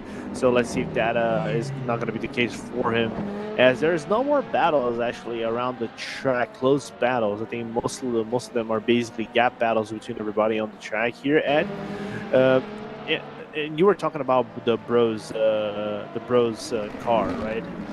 Which is standing as the last running car to the field. Uh, it's surprising for me to think this Bros Racing is struggling so badly in this race. I know the 720S is not the car of choice for everybody, but a team that got a top three, third place in Mosport, and then top five results basically in all the other races, is struggling to get points over here and is giving margin for the other cars to come closer and maybe take away third place from them. Yeah, I think Jesse Montrose has just not had luck on their side today, have they? In this first stint that they've done. I'm just going to look, see if there are other drivers in that team that are maybe not here today, as we see Danny Lucht get on board. So there was a driver change that VMS had to do. And are they on dries now? It looks potentially like they might be. Coming down right in front of the World of Sim Racing team. I've been told by one of the guys in Bros Racing that they've been in the wall, so that's why they're yeah. I did think something had happened to them, yeah, because like you say, they're not. We've seen them do a couple of Division 1 rounds as well, and they're not front. They've not been front runners in Division 1, but they are like pretty solid in Division 2, like you say here in VLMS. So it is a shame to see them have a bit of a struggle so far, but there's still a few hours left to go. So we see yellow in the final sector. Pedro Ramada now is in the pits too. So it's the GT3s that are gambling on the switch tries first then, but it'll be fascinating to see what Danny Lucht can do. 11 seconds down on Castano. If he starts gaining a lot of time, that could see a lot of drivers follow him in for drives. Ben Guida is doing the same as well after his penalty. Yeah, could also be this is just at nearly halfway distance. A good point for a lot of these teams to get one allocated driver change in the 4-hour race. Yeah, absolutely. I think now given the fact that there's no point for you to drive on the wet tires, you have to come in for the dries. You got a dry line going on. The rubber is going to eventually build up. I think at this point you can basically risk something else, especially if you're fighting in the GT3s for the top five. As your racing team is going to come out, and Ramada is going to still remain in the car for the time being. In the LMP2s, there's not too much going on, despite Strapowski it's starting to catch Verconi. I know Verconi has done its mistakes, but the gap is still very big between them. It's more than 30 seconds to separate them for the time being. Yeah, I wonder if Verconi's made a few mistakes. That might be why we've been seeing a few of the yellows then. But still, I think Stepkowski's not been doing much better. 31 seconds down on the pair of them. So, yeah, and in comes Liam Rance then. So, Rance decides to pit before Borja Milan this time around. Bold call from Liam Rance. Let's see if it pays off for Satellite Racing. Of course, he's been in that car. Oh, he's actually missed the pit box. Oh, dear, that's not going to help his cause whatsoever. Yes, so, as you say, still really slippy in that pit lane. Yeah, it is that thing. Another penalty for Guida on pit exit then. Oh, dear. How many penalties can one man get? At least 2 so far. Oh, I think it should start having the penalty count for people in a little bit. Of course, I'm not going to do that. I'm not that kind of guy. But trust me, I've seen drivers in championships that got like 5 penalties, like back to back penalties, and I'm like, oh my god, just make it stop, make the bleeding stop. And I think for Guida right now is that must be the feeling right now. I know he's probably annoyed by it, but it's like make the bleeding stop at some point. I think we might be seeing World of Sim Racing team coming into the pit lane because they're just on the front stretch. And Milan is going to stay one more lap. Of course, that penalty for Ben Guida is really good news for Roomba Perez because I think Brabham still on the dries are now only about 2 seconds behind them after the pit stop as all. Morgan Milan struggling into the first corner, so I'm not sure why, if he's extending on these wets, what he thinks he's going to gain by doing that. Same, especially given the fact that he's getting lapped by other cars, and you can see unlapped rather by some of the GT3s too. And unlapped by some of the GT3s. There's the Lamborghini right behind, and Lamborghini, isn't it? and Lamborghini. It's kind of I say Lamborghini, but it's kind of like me saying I have to keep myself in mind. It's Lamborghini, not Lamborghini.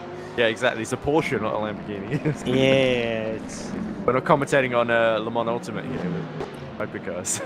Yeah, believe me or not. Oh, talking about really quickly about Le Mans Ultimate. Do you believe I actually started on Le Mans Ultimate yesterday? Oh, did you? Congratulations. Maybe I'll be commentating on you in the Lorenzo. Yeah, hopefully. Let's see down in the future. It's kind of like I'm still getting around the grips with the game and everything. Of course, I said game, most of the VMS most of the VMS contender. As for in comes Danny Luke then, and that is a sure sign to Borja Milan that he needs to head to the pit lane for dry tyres because the Porsche made him look like he was standing still there. Liam Rance is out of the pits, and he is surely going to be gaining then. There he is, actually, right behind them. Yeah, you're going to have to see eventually Borja Milan coming in. I know Milan likes some wonky strategies. You can see the clouds of the sky clouds are still, a little bit closed. There's a potential of rain, but it doesn't look like to have any rain on the horizon for the time being. Oh, look to be one of the Hyperion cars from what it looks like coming in on that outside line.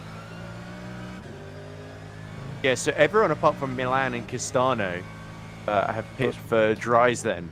Apart from, and there we go. He hits the back, actually, if Danny looked into the Rodriguez horseshoe there. So Milan actually being a little bit held up by both the LMP2 and the Porsche in front of him. And then through goes the Hyperion as well. Yeah. So, yeah, Milan is in a really tricky position, even though he's a lap ahead of his main competition here in the form of Danny Lucht, who's still actually got Liam Rance right behind, actually, Milan on the road. So he's trying to unlap himself so he can challenge Danny Lucht for position, what would be third in class. Castano, yet a bit sort of artificially got the AXRT into second. Now it's Rance's turn to hit the back of Milan. So, yeah, Borja Milan, he's just putting himself in a really, really tricky position. He's just losing time every lap because look, now Danny Lucht is just escaping now. And not only that, but it's like it's getting away from out of hand. It's a dangerous game that Milan, I think, it's playing for now. So I know he wants to overextend the limit that he has in terms of maybe I can pit, go back to the dry tires, going to have more grip than everybody else. But then again, at what cost do you really want to do that? You're just giving more and more chances for other people to undercut you quite aggressively as the Go Racing team goes around.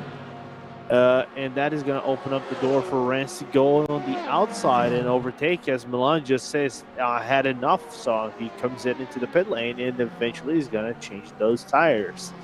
The only driver still yet to do that is Xavier Castano in the AXRT Motorsport car, which is just in the International Horseshoe. One lap up. Yep, so Castano is surely heading to the pits though as well. It's yellow in the first sector. Castano, that's it. Trouble there because Danny Lucht is within about 6 seconds of him now, but now he's got Liam Rance for company, and Rance just seems so much quicker. Danny Lucht, of course, only just gotten on board that car as well, so he's still getting to grips with the Porsche, with the circuit, and now Liam Rance is surely going to be upon him and attacking him before too long. Closest battle in LMP2, by the way, is the online sim racers that are about 4 seconds behind Eric Bergstrand, so nothing will be happening. Martin Ollerman is going for the pit, so it looks like finally the LMP2s are deciding they want to get off the wets and onto the dries then. So once again, it's the number 23 Seawolf Net Race of Ullerman that takes the gamble here. Maybe also just trying to extend for fuel and the driver change as well to sort of time it in with this stop here. So now it'll be interesting to see if the rest of our leaders in the LMP2 respond to this. Absolutely. Looking at the track map is going to be quite interesting for us to follow and see who's actually going to give way. For now, just one car pitting in, and Milan just staying in the pit lane for a little bit longer than expected, but he actually comes out of the pit lane, is still going to retain the lead. The question is, how big of a lead is that to Danny Luke? They are in the front stretch as Luke is actually still pressured, like you said, by Mr. Liam Ranson, the satellite racing him for. And the problem for Liam Rance is they're actually catching up rapidly to Castano, who's now 20 seconds behind Borja Milan. Big drift from Danny Luke there, and up the inside goes Liam Rance. That's not even going to be a contest in the end. Danny Luke made it pretty easy for Liam Rance on this occasion then. So now Rance, knowing he's going to drive, has got to pull a bigger gap over Danny Luke as he can, so he's not a sitting duck down the straight. Next target, Castano in the BMW. He is basically a sitting duck at this point. So I think Liam Rance is doing everything right to get back into second position here. Absolutely. And meanwhile, while he has to do that, it's that kind of thing of, get closer, 5.5 seconds. He knows he's going to reach that AXRT Motorsport car. I really want to see the true gap to Borja Milan. From what it looks like, it's 26 seconds. 26 seconds, yeah. Yeah, it was 25 going to pit stop. So actually Milan, for all those shenanigans, has kept it roughly the same, the gap to Liam Rance. Then look at Ramada, by the way. He's caught right up to Luke. Luke is just really struggling out there, even though he's no doubt switched the dry tyres. Really not going his way at the moment. Also, keep your eyes on the lap times of Ullerman as well.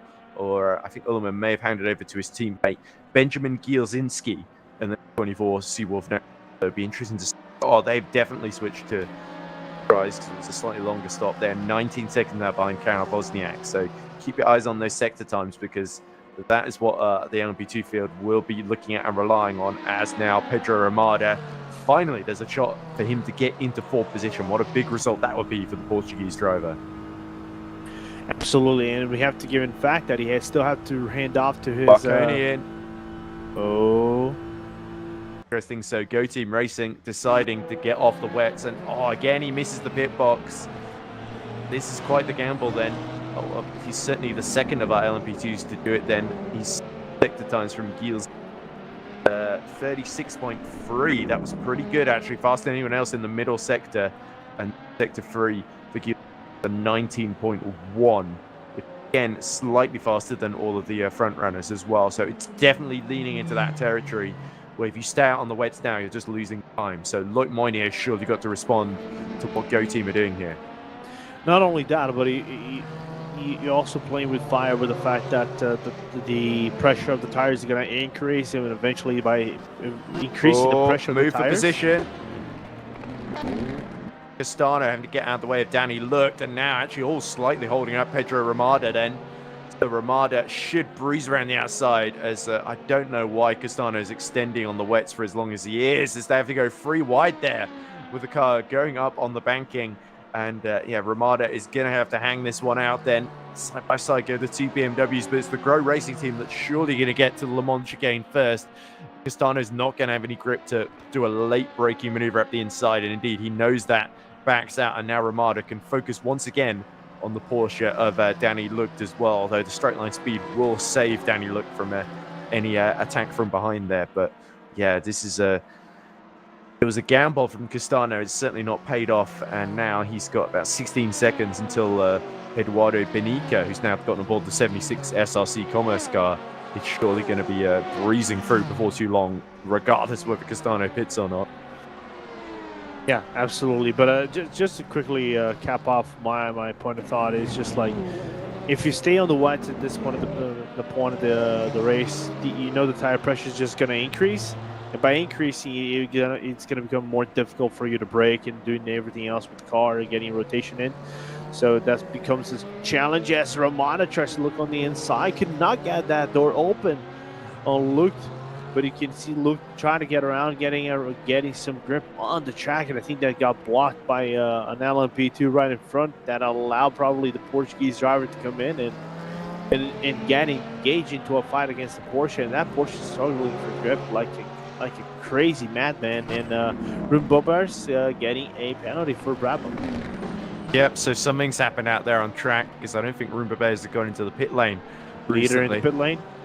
Oh, there we go. So Moynier finally responds. We did see Stepkowski pit as well. Roland Zux has gotten on board the Go team, so this might be where Blackhawk do their driver change. So we're about to see Bratijam, Mark Veit, or one of the Pastore brothers get on board that Blackhawk car then. There is Pedro Ramada, then still all over the back of Danny looked.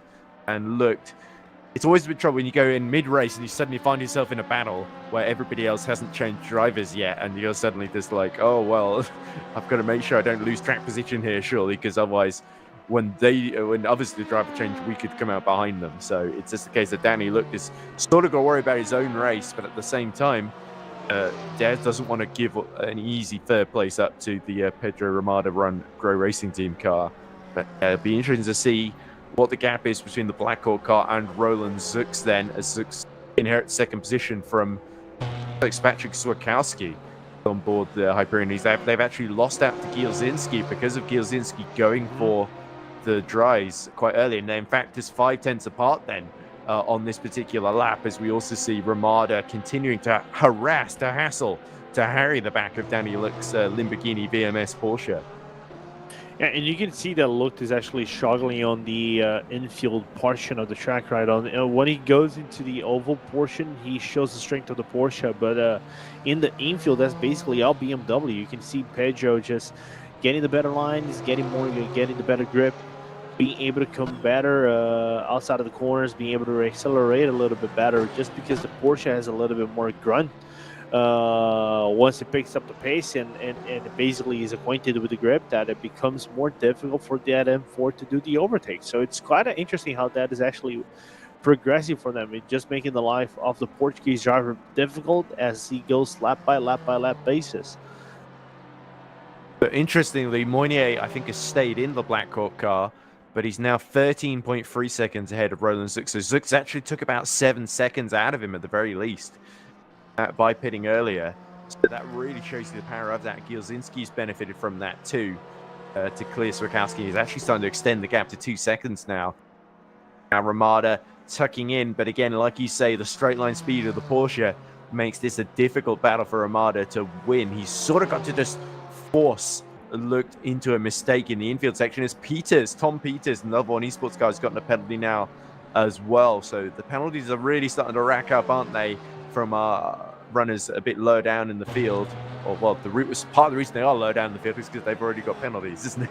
Yeah, that's not only that, but they had some issues. Oh, mistakes from Lucht already on the exit of turn number 1. A little bit of a wide line opens the door for Ramada to come in. If he wants to go on the inside, that is actually covered by Lude. He doesn't go for that. He wants to have a little bit more grip coming out of the International Horseshoe. Question is, does he have room to dive down on the second horseshoe? I don't think he's going to have that for now, Ed. And that just shows the struggles, the real struggles of the BMW in this race. It's like, you have grip, you have good cornering speed, but that extra kilometer that you want to have in the straight line, what can you do as Blackhawk is going to dive them down on the entry of the oval, opens the door for Ramada to go in side by side. Will they go? And they actually go side by side. The question is, who retains the advantage coming into the bus stop? Yeah, Moynier is pushing to sort of build that gap back up again, isn't he? But look at this. Once more, Danny Luck is going to try and breeze back around the outside of Pedro Ramada. Ramada's at least got the inside on this occasion, but it's going to be a little bit too risky, I think, to dive from that far back into the Le Mans chicane. But again, he's able to really gain a lot of confidence on the brakes, isn't he? As they now go on exit. And again, it's the same issue here. So fighting against the Porsche and the BMW, it's exactly the same pain that we saw Liam Rance having to deal with, but he was able to use the rain to his advantage, Liam Rance, to get back up into a very, very convincing second place, and he's pulled about a 5-second gap now on this battle, which is absolutely crucial for his race. So, yeah, Danny looked has got to sort of hold on here for as long as he can, and Ramada, he's been patient so far, hasn't he? But he's going to get frustrated. I think it's Castano who just pit to get onto the dry tires. He's got a penalty as well. Oh, And sorry to just break you off. Actually made a massive blunder on the exit of turn number 1. Actually, hard hit, and the car is broken on the right hand side of the front right. I think I cursed them. I cursed them because all he needs to do is hold on, and that's exactly what he didn't just do. Yeah, unfortunately, the commentator's curse just happened massively. You can see Luke struggling to find. We have a slow car on the infield. For grip, as the director basically calls out, there's a slow car on the infield right on the kink, right in front. I think that's one of the Hyperion cars that's going through. But Luke's going to have to bring this back to the pit lane. It's not going to cause a code 80, but that is a massive disappointment for the Lamborghini team. It certainly is, because the Porsche was one of the strongest cars today, along with the Mercedes. It looks like neither Porsche's been able to keep out of trouble, or as he nearly hits the wall again. Steering angle clearly broken. Savasu now is in the pits for Sunset Motorsport. We also see Patrick Swakowski is right behind Gielzinski, trying to get himself back onto the overall podium in LMP2 then. So he's putting Gielzinski under real pressure once more. But Gielzinski may pit first and undercut him, but Swakowski will have fresher tyres. And certainly, I think Swakowski has got a lot more pedigree. So look how much close he was to the banking there. Almost like he got put off Gielzinski by Danny Lucht, struggling on the infield to try and get his wounded car back to the pits end. But yeah, this could well be where Patrick Swakowski takes advantage and tries to slipstream his way back onto the podium here. Yeah, absolutely. And Swakowski is going to have a little bit of a time for him to work on patiently. It's kind of like he's going to be that shark lurking to try to get its prey, around the track. So let's see what's going to happen to him, because the gap is very close for them to work on. Looking forward to see how this one is going to develop between all of them. Yeah, and I think with Blackhawk yet to do the driver change, it'll be interesting how much time they lose relative to Go Team, who have already done it then at this phase then. So you've got to think Loic Mounier won't be able to go in too much beyond the sort of halfway mark, staying in that car then. But of course, he's obviously Blackhawk's best driver. I think maybe even Bradajan, Mark Veit, and the Pastore brothers will probably reluctantly agree on that point. But they're not that they're far behind. All of them, I think, are absolutely fantastic in their own ways. But yeah, here we go. Swakowski putting Gielzinski under pressure, and Gielzinski's done a wonderful job actually to get himself into this position. But now there's the Bro Racing car right in front of them, and the SRC Commerce car as well. So this is going to be tricky for both of them to navigate. Again. There we go. Looks like Danny Lucht has made it back to the pits then for repairs. That's going to drop him out of the top 6 then. So that's a big shame for Danny Lucht. This race promised a lot for Lamborghini VMS, and now these final 2 hours are going to be a little bit more painful for them now. Yeah, absolutely. It's still going to be a pain for them, given the fact they had a really good promise in this race. In the championship, they probably wanted every single point they could get for that car. That's a little bit unfortunate for them to happen at this point. Smile Power, I think that's the maiden debut race here in the season. They're not in the season the Div 1 standing, so unfortunate to see that happening. But let's see if they bounce back strong in the following races. Interestingly, all the trouble that the number 8-star esport team have had, Everett Dumont at the wheel of that car now, they're only about 23 seconds out of Borger Milan in the GT3 class. It shows you just how horrible Dumont and the 8-star team's race has been. I think Dumont has only just gotten on board that car, to be fair, so it's more Trinidad that was having a much worse time then. But yeah, also highlighted to what Borger Milan has done, and Liam Rance to only be about 20 seconds behind, despite the sort of distinct car disadvantage. Good damage limitation job. But yeah, Borger Milan, the job is far from done yet, with half the race left to go then. And don't forget about Pedro Ramada, only about 5 seconds behind Liam Rance now. He's got a clear track in front of him. There could be a little bit of a BMW on BMW action. Liam Rance isn't careful here, and of course still plenty of twists and turns left to go in this race then. But certainly the rain and the rain disappearing quite rapidly provided some high drama. And now, really, really badly held up is Gielzinski, and around the outside goes Patrick Swakowski. That was the OSR car of Dylan Faso being lapped that created that opportunity. But look at this. Gilzinski gets a great toe. Big moment for Swakowski at the top of the banking there. And he actually has to give up that position and tuck right in behind. As you can see, Dylan Faso flashing his lights just to say, I don't want any part of this. Go away. Yeah, I think Swakowski had a little bit of a moment with the grip on the white line and nearly had a moment right there. That's why I think he had to yield the position back to P3 here in the track, and unfortunately that's why he couldn't get away from Gilzinski. But really good battle between them, and the online sim racers, what can you do at that point of the race? You're just in your line, you cannot slow down or do anything. So unfortunately that was the case of like traffic gives and traffic takes, and unfortunately there's a white line on the outside that worked into Gilzinski's effect. Yeah, and there's the Pro Racing Team car just being dispatched of by the duo of Gilzinski and Swakowski. And Patrick Swakowski needs to get back on the podium to at least limit the damage that Moynier and Zux can do to Hyperion in the championship then. So the pressure is very much on him. Gilzinski is sort of just holding them up, and they're about 37 seconds behind that lead battle. Roland Zux is actually keeping Moynier within 14 seconds. I wonder if Loic, having been in the car nearly 2 hours now, is just starting to fatigue a little bit here. Wait. Is it my imagination, or did I just see a raindrop? Well, I think it's more about whether the wipers turn on is going to be our main indication, or if it starts raining again. But for now, battle continues. There's Liam Rance. Disappears in the rearview mirror of Swakowski, who's completely focused on front. I think you might be looking at the cursor on screen. It's not a raindrop, it's just the cursor. Oh, it is? In the middle. No, wipers are on.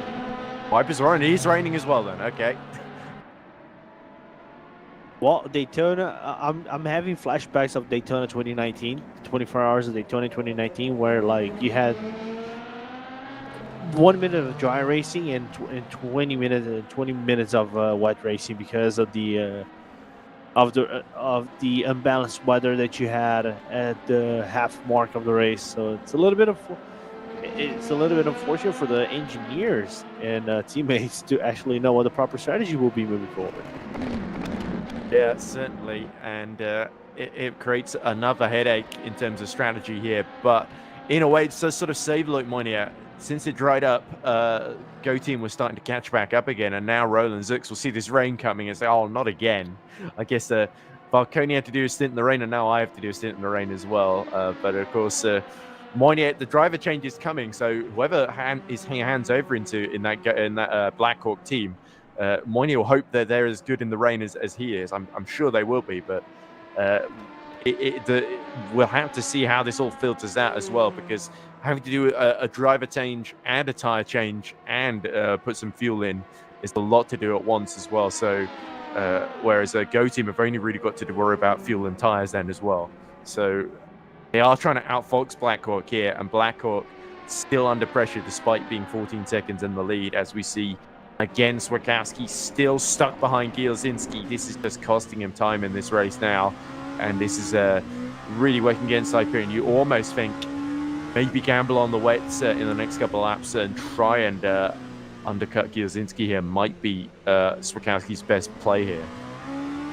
Yeah, for sure. But not only that, but you can see the dry line basically disappearing, if not had disappeared at all. So basically you have a clean track at this point here, Ed. So it's basically the quest of trying to find grip, trying to find what was the previous dry line and stick with it, right, before this becomes a completely wet race, because you can see rain is already falling hard. Brabham's already having massive issues coming out of the corner. Gilzinski driving already on the wet line, yellow flag on sector 1. Everything just decided to kick off in a matter of like 1 minute. I think that's P4 that had an issue, and P9, which is Daniel Luke, is still in the pit lane, still having issues. I wonder who's going to blink first and come in for the wets. Yeah, it's going to be fascinating to see how this completely changes the race once again. Oh, big mistake. Just too far over the curves from Gilzinski. Did well to save that one, but the podium is gone back into the hands of Hyperion then. So that was a scary, scary moment for both of them, though, because Swakowski just went into full avoidance mode. Yeah, they just went into deep into the entry of the second leg of the bug stop. Unfortunately, managed to keep the car in straight line. But once I say that, he actually spins into the entry of turn number 1. Just mind the rejoin. But Gozinski having lots of issues with the wet line now moving forward. Same thing with Brabham. Somehow keep they that were both Corvetti on track. The Brabham never switched off the dries, so they're very worn at this point, I think. Yeah. Seawolf Net Race Cup was the first in the last stint to switch to the dries, so they pushed them the hardest, didn't they? So no wonder they're starting to run out of rubber. And it's Ramada now that comes into the blinks first in GD3. And it always seems to be the GD3s that gamble on the tyre change during the weather change at first, isn't it? So Ramada is he going for the wets here? Is this another stint on dries? Doesn't look like wet tyres, but it's a little bit difficult to tell from the outside here. Yeah, I wish I could get like a camera that would give me.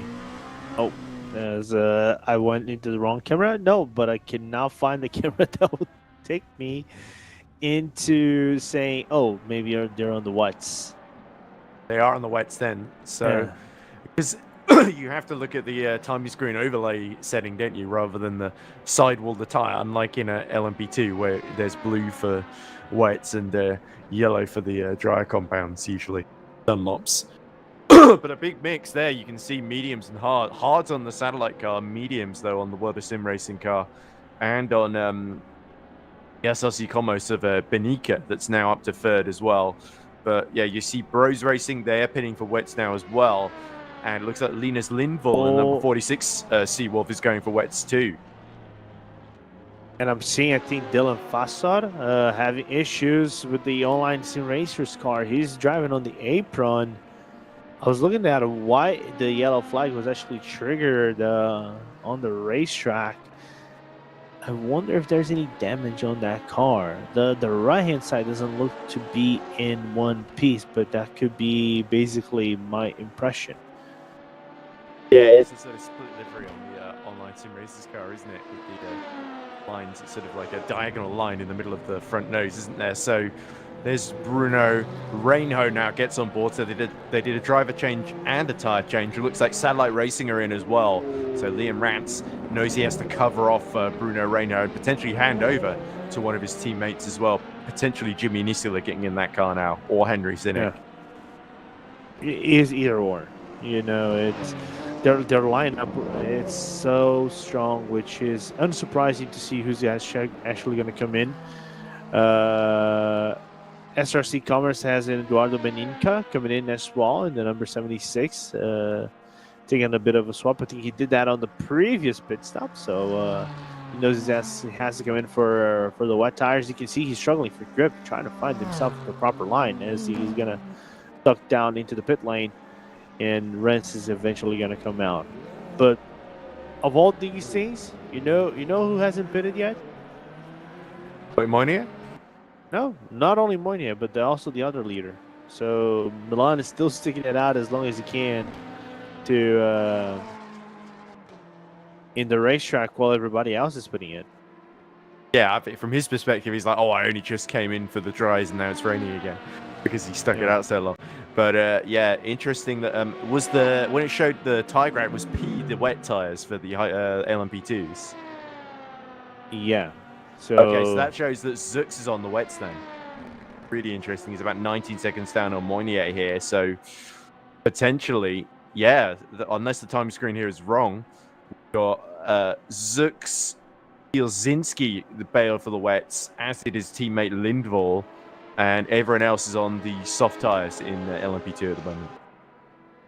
Yeah, absolutely. Unless P means for something else that I really don't know. I know S stands for slicks. So I want to believe it stands for slick. So I want to think that P is basically the. There's a rude word for raining that begins with P. Okay, but I don't think that's what it stands for here. Is it the meaning that I think it is down there? Also used for using the bathroom. Yes. I knew it. Fair enough. But yeah, now Interesting though, look at the last sector for Roland Six, 19.4, Loic Mounier 20.0, so 6/10 gain in the final sector, so not getting the time in the first two sectors, but that final sector looks ominous there, and Mounier is sort of in a difficult position now, because if they hit for the driver change, it's very, very close with Roland Six now at this point, so Go Team have snookered them on strategies. Milan does have to come in finally to respond what the rest of the field doing. Ben Guida, I think, has stayed out on the dries at the moment, but Juba actually has gotten on board the satellite racing car. So it wasn't Jimmy Nisula or Henry Sinnick, it was James Juba that Liam Rance handed over to his fellow British driver there. So a good stint from Liam Rance then. And now he's come out on track about within 2 seconds of Ben Guida, who now dies for the pit lane, as Thomas Fadler has gotten on board the World of Sim Racing car as well. So Juba 19 seconds behind. It's actually been they've gained a little bit of time on the class leaders there. So if Fadler starts to struggle here, Juba might be able to take advantage. You never know. So I don't think World of Sim Racers are out of the woods just yet, but Fadler will just be hoping to bring it home now in these last 2 hours. Absolutely, and I think I just saw a yellow flag on sector 1. Might have been the P11 LMP, which is driven by Everett Dumont. So I think that's look at the windscreen point. wipers. They're stopped. The rain is going away again. It was an even shorter shower this time around, and has that potentially put those that stayed out in LMP2, potentially like Moinier and Swakowski, into a better position here, because now Zuk, Skielzinski, Lindvall might have to stop again. Yeah, absolutely. Similar in GD3 as well, though I think all of our top 3 pit for wets, didn't they? And essentially Ben Guida, Benica as well. It's only really Castano, Babeas, and I think Erstling did pit for wets as well. So yeah, Castano, Babeas are the only ones still out there on the dries at the moment. Yeah, I think only AXRT, we know they are on that tire for quite a while now. They're struggling with it.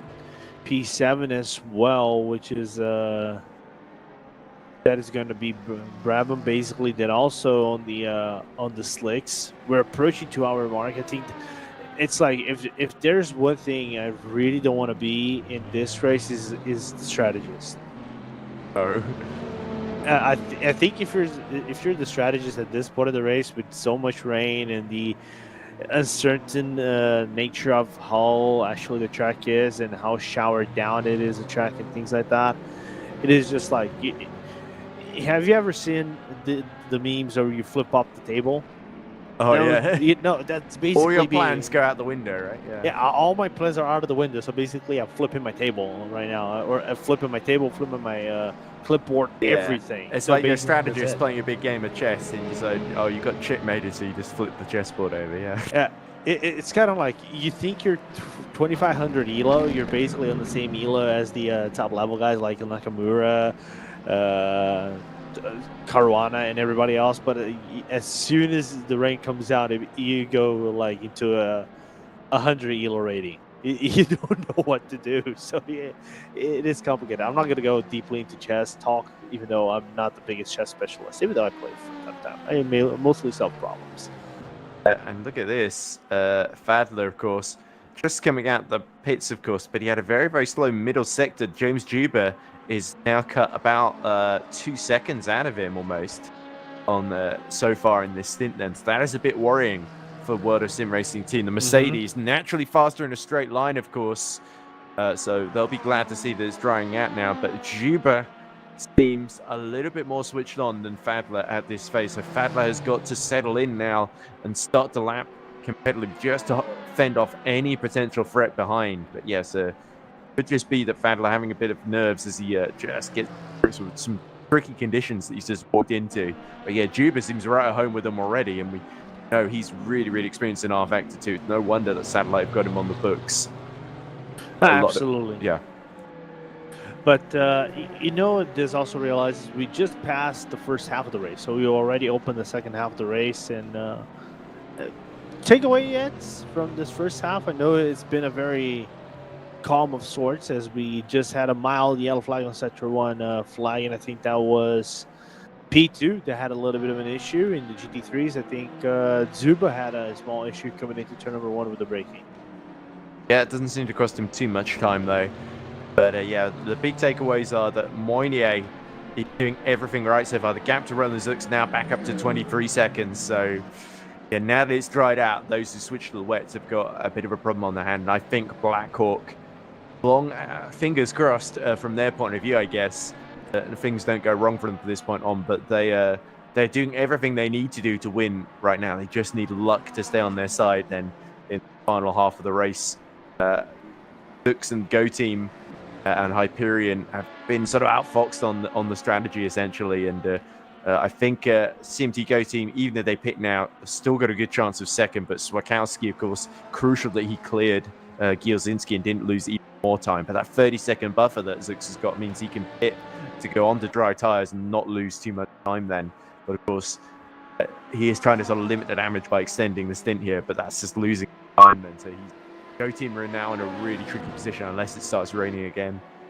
Adler and World of Sim Racing Team, they have been Borg Milan has done an absolutely brilliant first stint, but Satellite have stayed in there. They've not got the fastest car, but they've certainly got drivers that are making up for it with the race that they're having. And also shout out to Grow Racing Team, who are looking good for their first podium, 32 seconds ahead of Eduardo Benica in the SRC Commerce 76 then. So there's been lots and lots of action and drama so far, and I thought there'll be plenty more to go, but we got to sign off, haven't we then? Yeah, we can. The next 10 minutes or so. And the next 10 minutes or so, we're going to have to sign off. Works for me. Works for me. It's like every single minute we can commentate on, I can take. I get lunch, so, you know.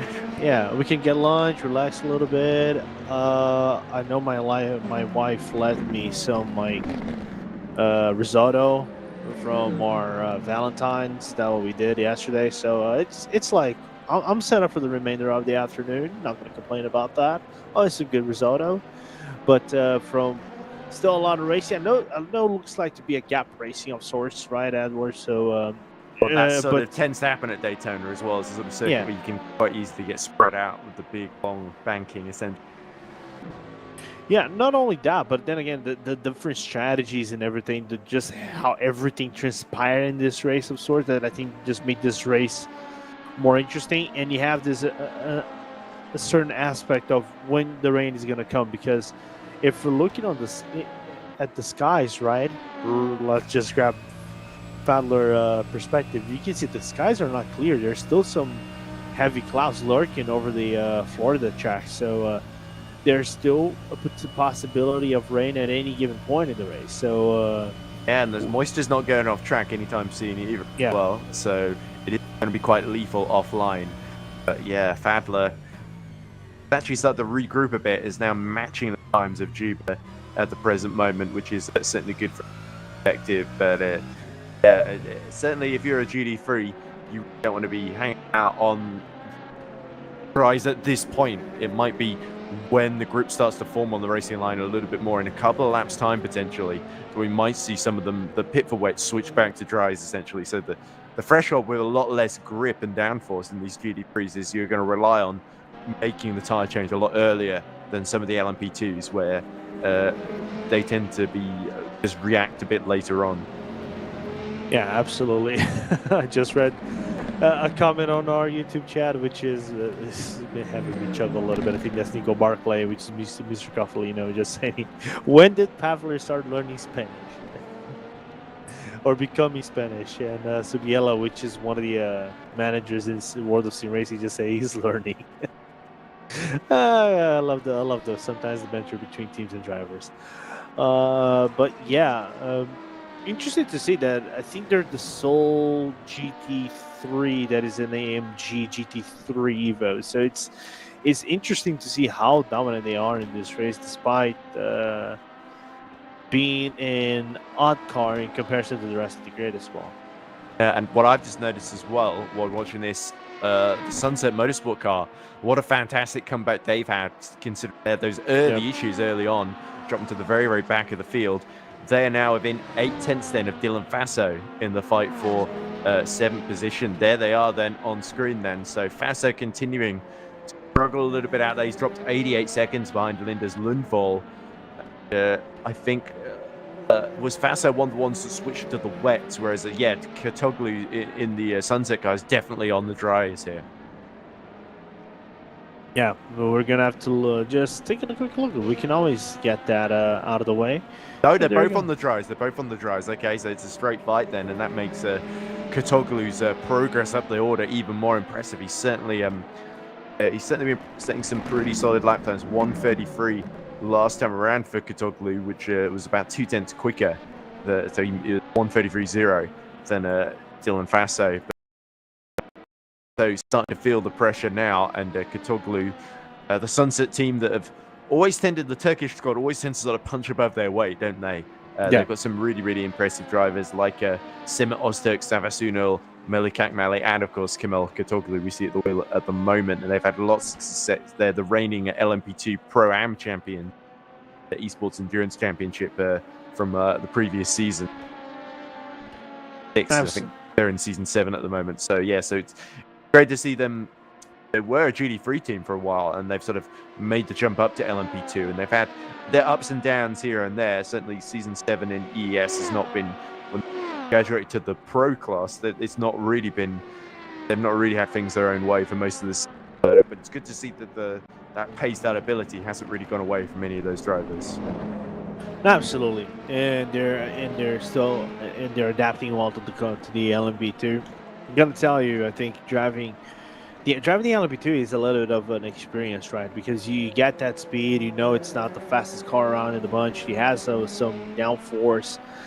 You don't have the ABS like you would have in the GT3. You have a high performance brake, ceramic brakes, and that gives you a lot of braking power that will allow you to get some good rotation. So it's good to see that they're adapting well to the car in the meanwhile, and having a really good moment here in this race so far. Yeah, and it's definitely the closest battle as a lockup into turns down for the OSR cars. That puts a Sunset into 7th then. So Fassa, I think, maybe cut the track and had to back right off there, or something went wrong there for him, but he was right to the inside, and Fassa, you never know. It is about 89 seconds to Lindvall in front of them, but if rain conditions continue to affect things, there's every chance they could maybe break their way into the top 6 here, which would be a really, really impressive comeback. And let's remind ourselves of where Sunset are in the overall championship. They are 8th, of course, with a best finish in round 2, where they got 14 points to the name, like 5th or 6th, wasn't it? Yeah. That at the moment if they can go one better here, but it is a big margin. Yeah, absolutely, it's a big margin, but every point that you can get is basically welcome at this point of the race. Everybody's still staying, trying to still trying to stay within touch of one another. Still have to look into the battle, into this gap battle between Zuba and Fadler. Fadler losing some time to Zuba in the last few, closing like probably 22 under 6, above the 17 seconds, I think. Well, he's losing time down the straights, isn't he? So you can tell he's driving absolutely out of his skin to make up that time.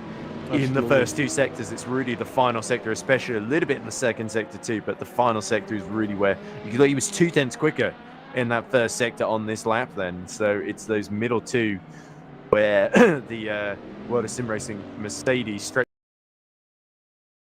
as fast down the straight as the Porsche. The Porsche was quicker than. So yeah, certainly if we go back to the Lamborghini, I mean, they're a lap down on Erstling, actually. Rose Racing seem to have got a lap back because they were 3 laps down. They're now only 2 laps on the next car to room the best. So, yeah, there could be a little bit of a battle for the wooden spoon there in the final 1 hour 47 minutes of this race then, as we're coming to the then. But, or my competition, anyway. I don't know if anyone's going to take over. It doesn't seem like.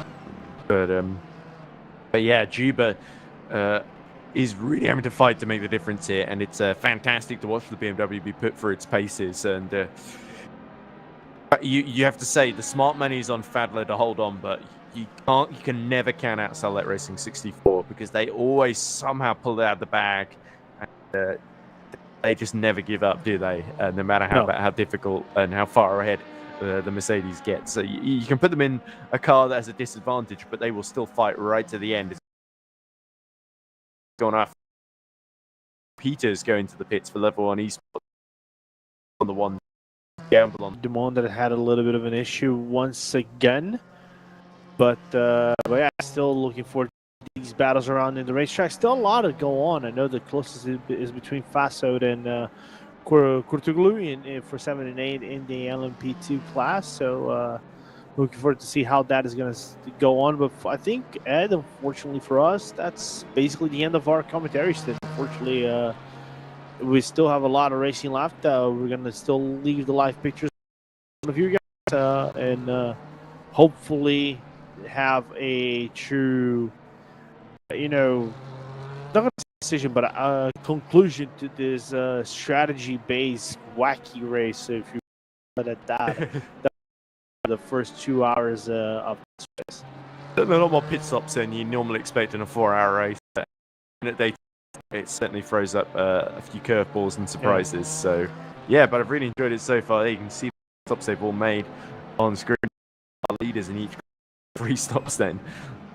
Yeah, 1 hour 45 minutes left to go, but your leaders are still Black Hawk Racing and World of Sim Racing team then, and much starting to Lloyd Money is starting to extend the gap to Zux ahead of the change, but starting to be caught little by little by James Cuba then. That is the end of the commentary stint, so thank you very much for watching. We hope you enjoy the final hour and 45 minutes here of Daytona, the 4th round of VLMS 5. Yeah. For now, we just sign off and hope you guys have a really remainder of 1 hour and a half of this race. That's me, Lorenzo Bonder, and Edward Hunter signing off for now.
Hello and welcome back to the VLMS 4 hours of Daytona.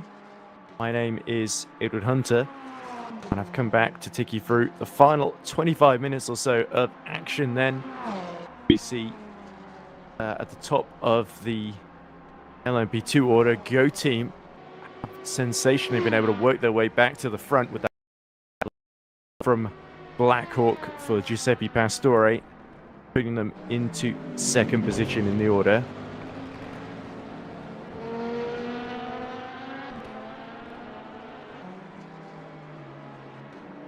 So, huge amount of pressure then on Blackhawk to get back through.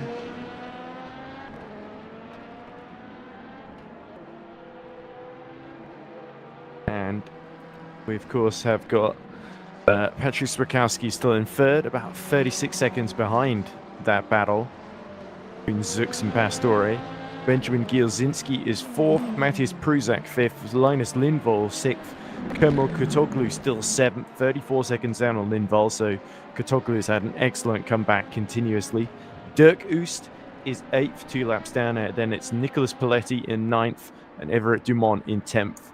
In the GT3 lead, it's Thomas Vadler still for the Royal Sim Racing team with James Juber in second, 31 seconds down. Bruno Reno is third, and it's Eduardo Benica for the SRC Commerce team that's 10 seconds behind Bruno Reno. It's probably the closest battle on track apart from the LMP2 lead. Then it is Peter Grau in the other SRC Commerce, number 76. Fraser Hart for Brabham. Xavier Eugenie for AXRT Motorsport. Then Daniel Erstling and Danny Lucht are final 83 still going at this phase of the race.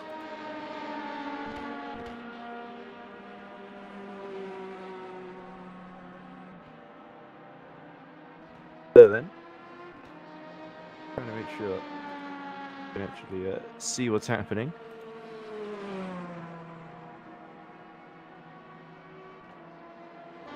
So look at Kutoglu then.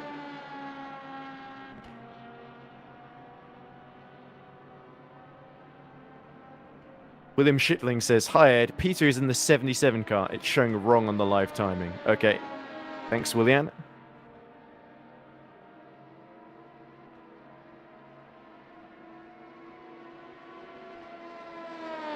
So then, a handful of minutes left to go. We look at Everett Dumont.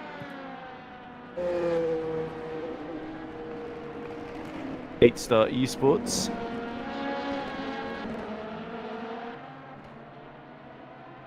Good to see Everett Dumont still running actually, because they've not had the easiest time of things. 10 laps down after all the rain, the 2 rain showers we saw earlier on. The yellow 8-star looks a little more orange at this phase, much like the Hyperion. You see the 3rd place car just going through now, Patrick Swakowski. Certainly Patrick has not had the rub of the green that he would have hoped. Although still a podium would help limit the damage to the 2 leaders in the championship. But at the moment, it's our championship leaders Go Team that are doing a superb fight back. They had a tough job keeping up with Light Moinier, but Pastore not quite been able to jump them in the pit stops to get back ahead. 5.8 seconds is the gap at the moment. So let's watch if we can. And see what Pastore is doing as we look at Daniel Erstling. There is Pastore.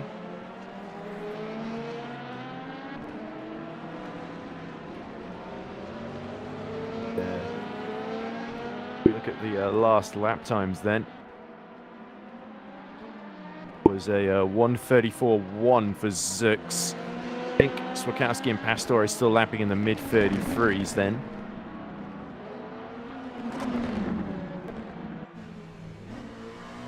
Of course, 20 minutes left to go, and this result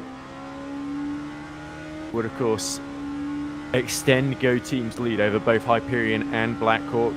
They are 15 points ahead in the standings presently. And Zux and Varconi looking at gaining another 5 points on Blackhawk and 9 points on Hyperion then. Go from 15 points ahead to 24 points ahead of Hyperion. Another 3 points ahead of Blackhawk already, so it would be... It'd be 21 points ahead of Blackhawk, so Blackhawk would move up to second with this second place. Certainly pressure on them. He has to get home, and these last 20 minutes will be at least weighing a little bit on the shoulders. Meanwhile, GD3, Thomas Fadler has actually done a really good job to extend the gap to James Juba to 32 seconds. So Juba did seem to have the edge at the early part of that stint, gaining a little bit of time. Started to change now. Bruzak then. Oh, having a big moment actually out of the Rodriguez Horseshoe. 5th in class behind one of the Seawolf Net Race cars.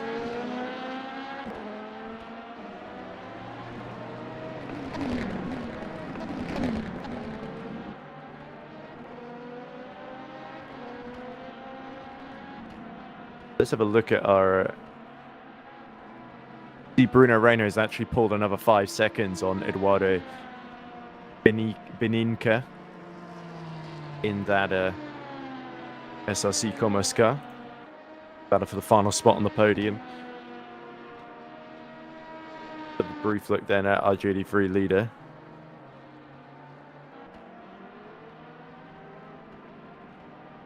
So Thomas Fadler then 35 seconds ahead, and this is looking like it's going to be a very, very close GD3 VLMS championship, of course. 14 points is the gap at the moment. And this will put World of Sim Racing 5 points closer to Satellite Racing. Has won the last 2 rounds in a row. Racing won the opening round of the season. I believe it was Mosport.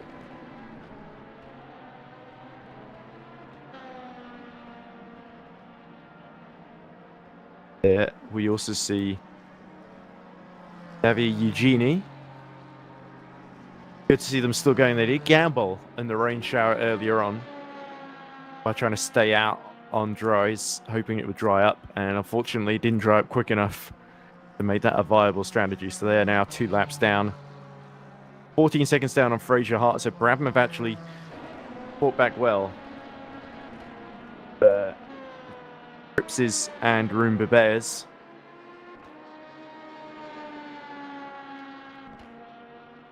Yeah, action in the pit lane, if I'm not mistaken there. In the pits is Everett Dumont, of course, for 8. Sophie Pastor falls about 6.3 seconds behind yet again. The star car, Nicholas Paletti then. He's going to put another lap then on Everett Dumont. 8-star Esport, I think, will be very, very relieved to get to the end of this one.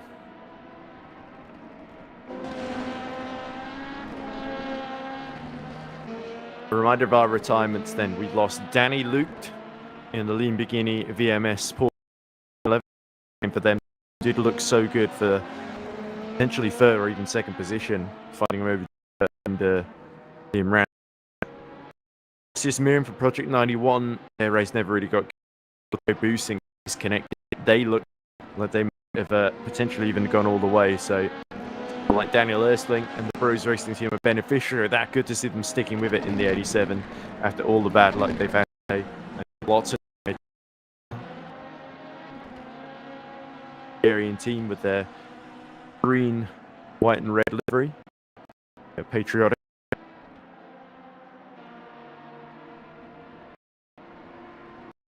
McLaren 720S.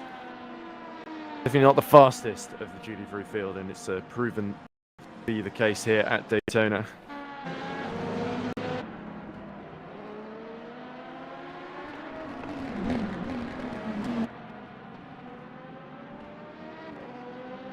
"15 minutes left to go then, as we look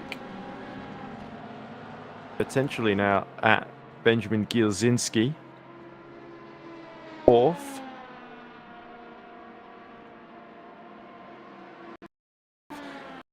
Net race change the dries in LMP2. The weather changed. They're about 94 seconds down on high. Not really got the pace to challenge them at the moment. Lap down on the overall lead as well.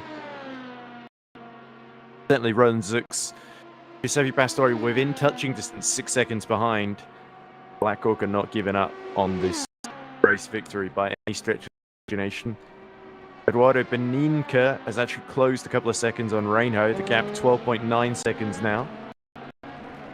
Certainly worth keeping a brief eye on at the very least.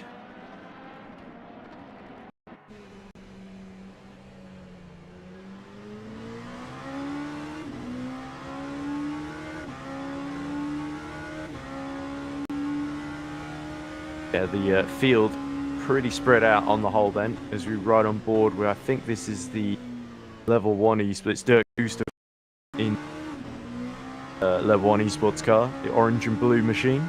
Interesting livery, that's for sure. Stands out. Of course, always popular in the broadcast for inexplicable reasons, but to be fair, still doing well to keep that car in 8th position. QSR and 8 start. Lap now behind Sunset Motorsport. And Sunset, I think, are running out of time to catch Seawolf Net Race for 6th here. So 7th might be of their recovery drive today.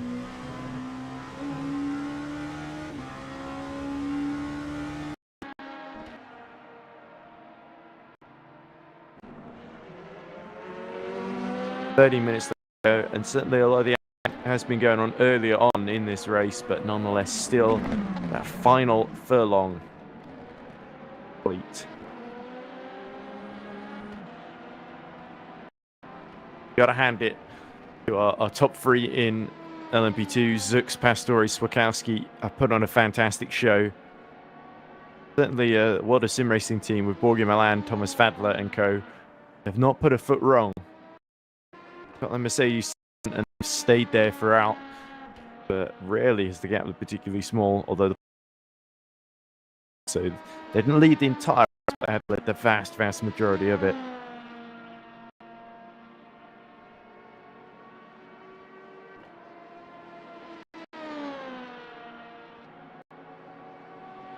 Till then, gap between Zux and Pastore is rock solid at 6.2 seconds then. Actually 0.2 faster was Pastore, first sector on this lap. Can the Italian find anything to beat the Hungarian driver to victory? It's certainly going to take quite the Herculean effort here. As we look at Peter Grau.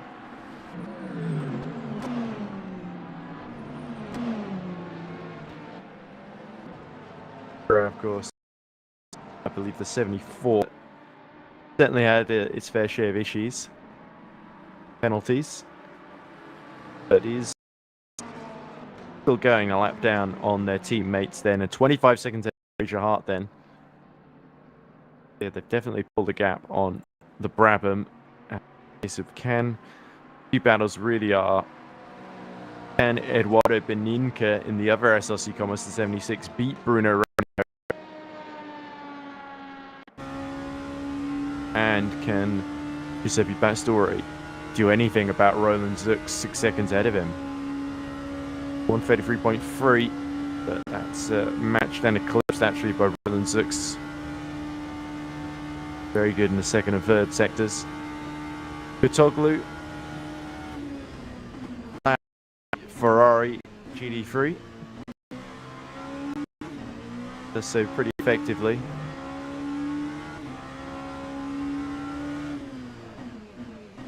Going into 10 minutes left to go in the session then.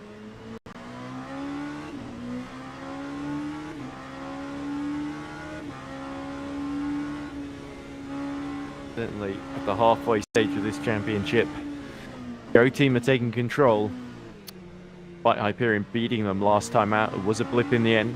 Go team still banks second position, of course, dominating LMP2 just like they're dominating Hypercar in the main championship in Division 1. Sunset team laps the GT3 class leaders, the World of Sim Racing team. good performances here and there. They are potentially big stars to look out for. Those winners of the opening round this season. Satellite.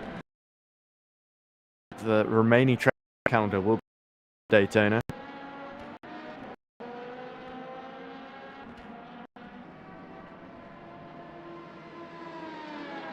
To remind ourselves, of course,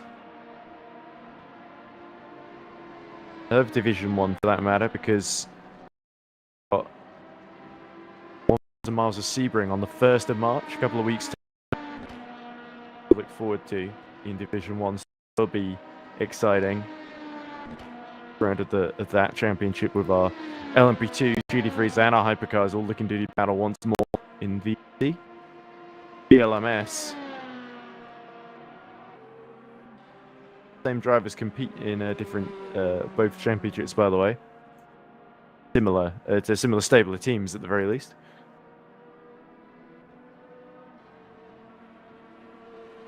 A lot at stake. There's Brabham, who have actually been doing very well lately in Division 1 GT3. 5th class in the last 2 events then. They've yet to, this is actually their first VLMS GT3 race of the season. Good to see their younger lineup, or less experienced lineup potentially, getting a bit more laps in. Roomba Bears, Fraser Hart, and Callum Cripps and co. Here, of course, named the number, I believe, is in honor of not just the BT62, sorry, but the year that Brabham made their debut in the Formula 1 World Championship, I believe, was 1962. Jack Brabham left the Cooper team that he won 2 titles with to form eponymous Brabham squad, eventually winning a couple of seasons later. Brabham was a legendary name in the 60s, and of course, later on, won more Formula 1 World Championships in 80s as well, with Gordon Murray designing the cars and Nelson Piquet driving them with the BMW Brabham turbos. Yeah, Brabham, great to see them still dipping their toes into the water of sim racing, of course. In the FSR World Championship, they've got a partnership with the Arnage competition squad. They've got, of course, Janos Braksok, a major part of that team, was narrowly beaten by Jernej Simoncic, 4-time champion, to 4th in the overall standings. Still looking for that elusive win, but he did take his Brabham's first podium at the of FSR, the opener at Bahrain last season. Brabham certainly got a lot to shout about in the world of sim racing. Pastore has made some good progress here, 4.9 seconds behind, so he's taking a second out of Roland Zux here. Potentially, Zux could be a little wobble here. Last at 1:35.3, so a couple of seconds off the pace. There may potentially some hope then for Blackhawk that they can take their first win of the season, or a Will Go team immediately pick themselves back up then. In this first sector again, Pastore 39.2, a couple of tenths faster. Look at Roland Zux then. Here's a little bit of panic then as we go into the dying minutes of this race. 6 to go then. Difficult to see how they could lose this at this point, but certainly Giuseppe Pastore will not give up. They did pit a bit later, so maybe they've got fresher tyres then. This could be a nail-biting finish between these two. Can't quite see Giuseppe Pastore in the background, but he is coming. Should see him just at the back of that shot there.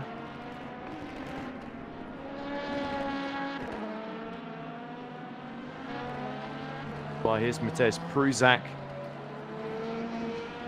5th in class. Done well to stick with it, but I think 67 seconds down on Seawolf Net Race. It looks unlikely that we're going to get 2 Hyperions in the top 4 this time around. Oh, big drift from Pruzak. Certainly this is not gone quite as smoothly as his last visit to Daytona, but there's certainly been some good battles that he's come out on top of. beating the 46 Seawolf, the online sim racers car that lost so much ground. The earlier stint with Dylan Faso at the wheel during the rain became a little bit of a tricky situation for him. Beninka is 12.7 seconds behind Bruno Reino. The Reino looking good to take, I believe, Grow Racing Team. It would be their first podium. They have finished in the top 6 before. Be top 6 then, with 14 points to their name from round 3 last time out. And it's great to see them looking for that first podium. That would mean so much to the Portuguese squad if they can hold on to this. Just got to keep going for a few minutes more. 4 minutes exactly. 5.5 seconds, the gap between Zux and Pastore. As we come towards the end game at Daytona then.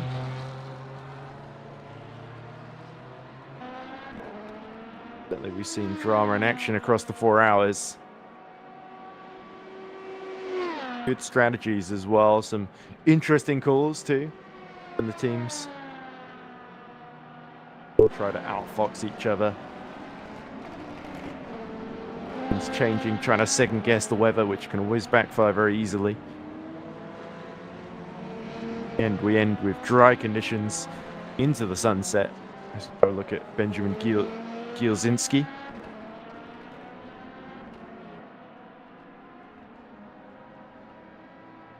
Fourth net race. I believe have finished 4th before in the opening round of the season, of course. Non-scored in round 2 and then finished 5th last time out. So good to see them match their best result of the season, Seawolf Net Race. Put them ahead of Level 1 Esports in 5th in the Teams Championship in LMP2. Lux has pulled another 2/10 out on Pastore, so Pastore is not catching anymore.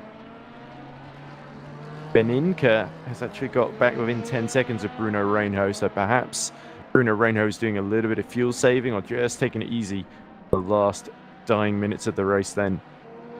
2 to go.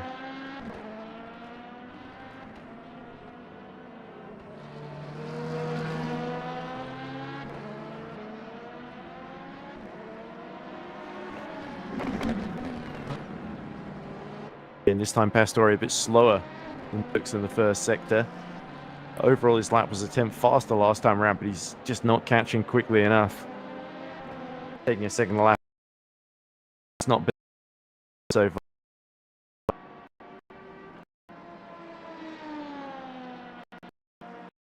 Eugene, good to see AXT still sticking with it. 16 seconds down on Fraser Hart. They're just going to have time to take thin class here.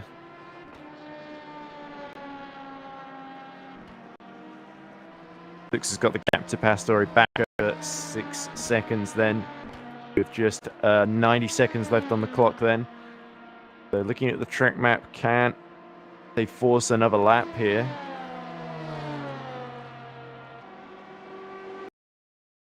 Zux the start-finish line now for the final penultimate time then.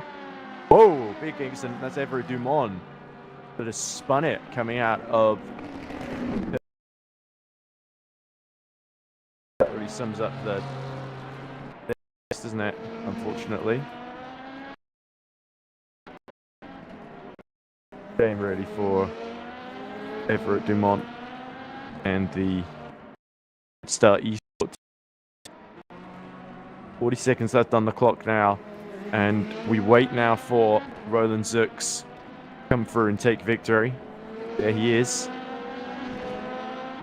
Half a lap to go then. Clean drive. They led the early phases. Luke Moynier overtook them, and then they used clever strategy, kept their heads to get back through. Just an hour. Things were looking very like go to the wrong call, but some good driving from Zux. And by a narrow margin, 5 seconds, Roland Zux is going to take his 3rd win in a row in VLMS LMP2 class. Just the banking to go now, and it's flat out towards the line for King. Very much on a roll, continuing it are the Super Swedes. It's going to be a hat trick from position for Roland Zux and Solomon Balkany. Go team!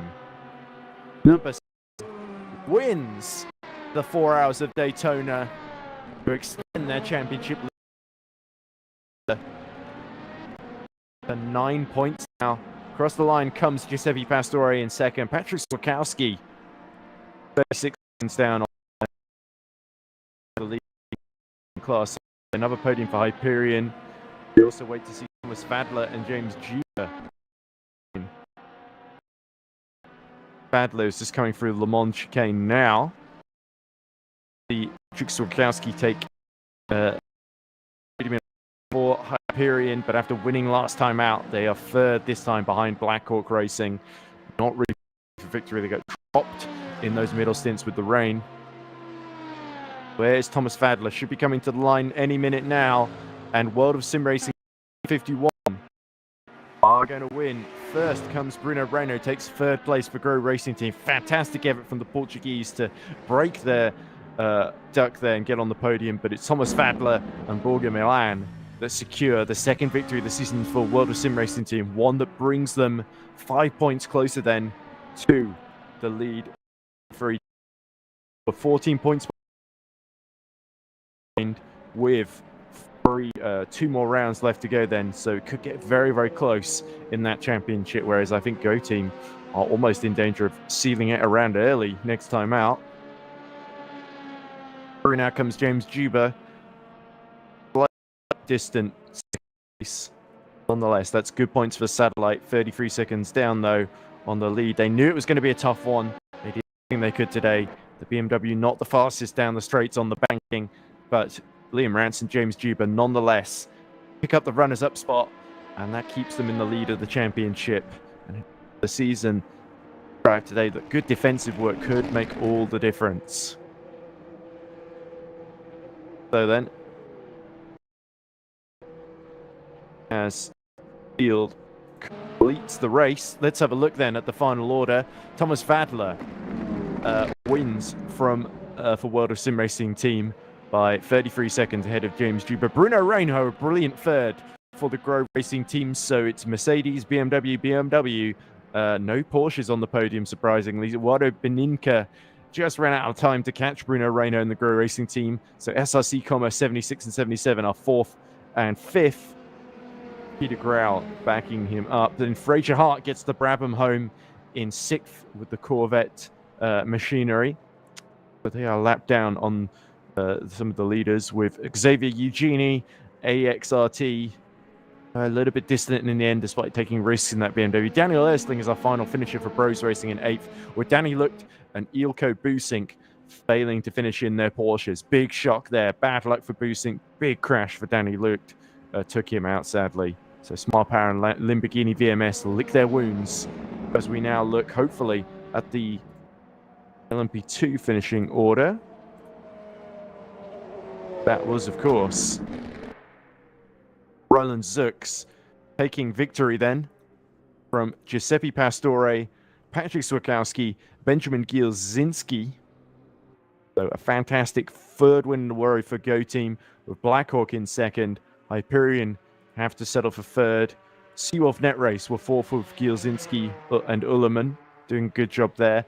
Matthias Pruzak and Andrzejewski got the 45 Hyperion home in 5th. And it's Linus Lindvall in the 46 Seawolf Net Race with his teammate Bergstrand getting it home in 6th. Emil Katoglu recovered from a horrible start to the race to climb back up to 7th, beating Dirk Oost for Level 1 Esports, Nicholas Paletti for the online sim races, and Everett Dumont. Horrible race for 8-Star Esport, but they do get to the end and back a couple of points in 10th. Sadly, Perseus Mir and Project 91, who were looking solid in the championship in 15th position with 11 points in the Open. They will have their third non-score in a row. So plenty of work to do for that squad then. But that concludes the broadcast then of the 4 hours of Daytona. Adrian Subiela says that's what they deserve in the chat. So I don't know what that's in reference to, but I assume That's the 3 in a row for Go Team or the win for World of Sim Racing. I think both of them put in spectacularly strong drives today, with Go Team really having to fight for this victory against Blackhawk. But anyway, my thank you very much to Lorenzo for his help in the commentary box earlier, Lorenzo Bonda, to Jelly Binsberg and race director and broadcast director, and for everyone else for tuning in. The fantastic 4th round. Just 2 more to go then in VLMS.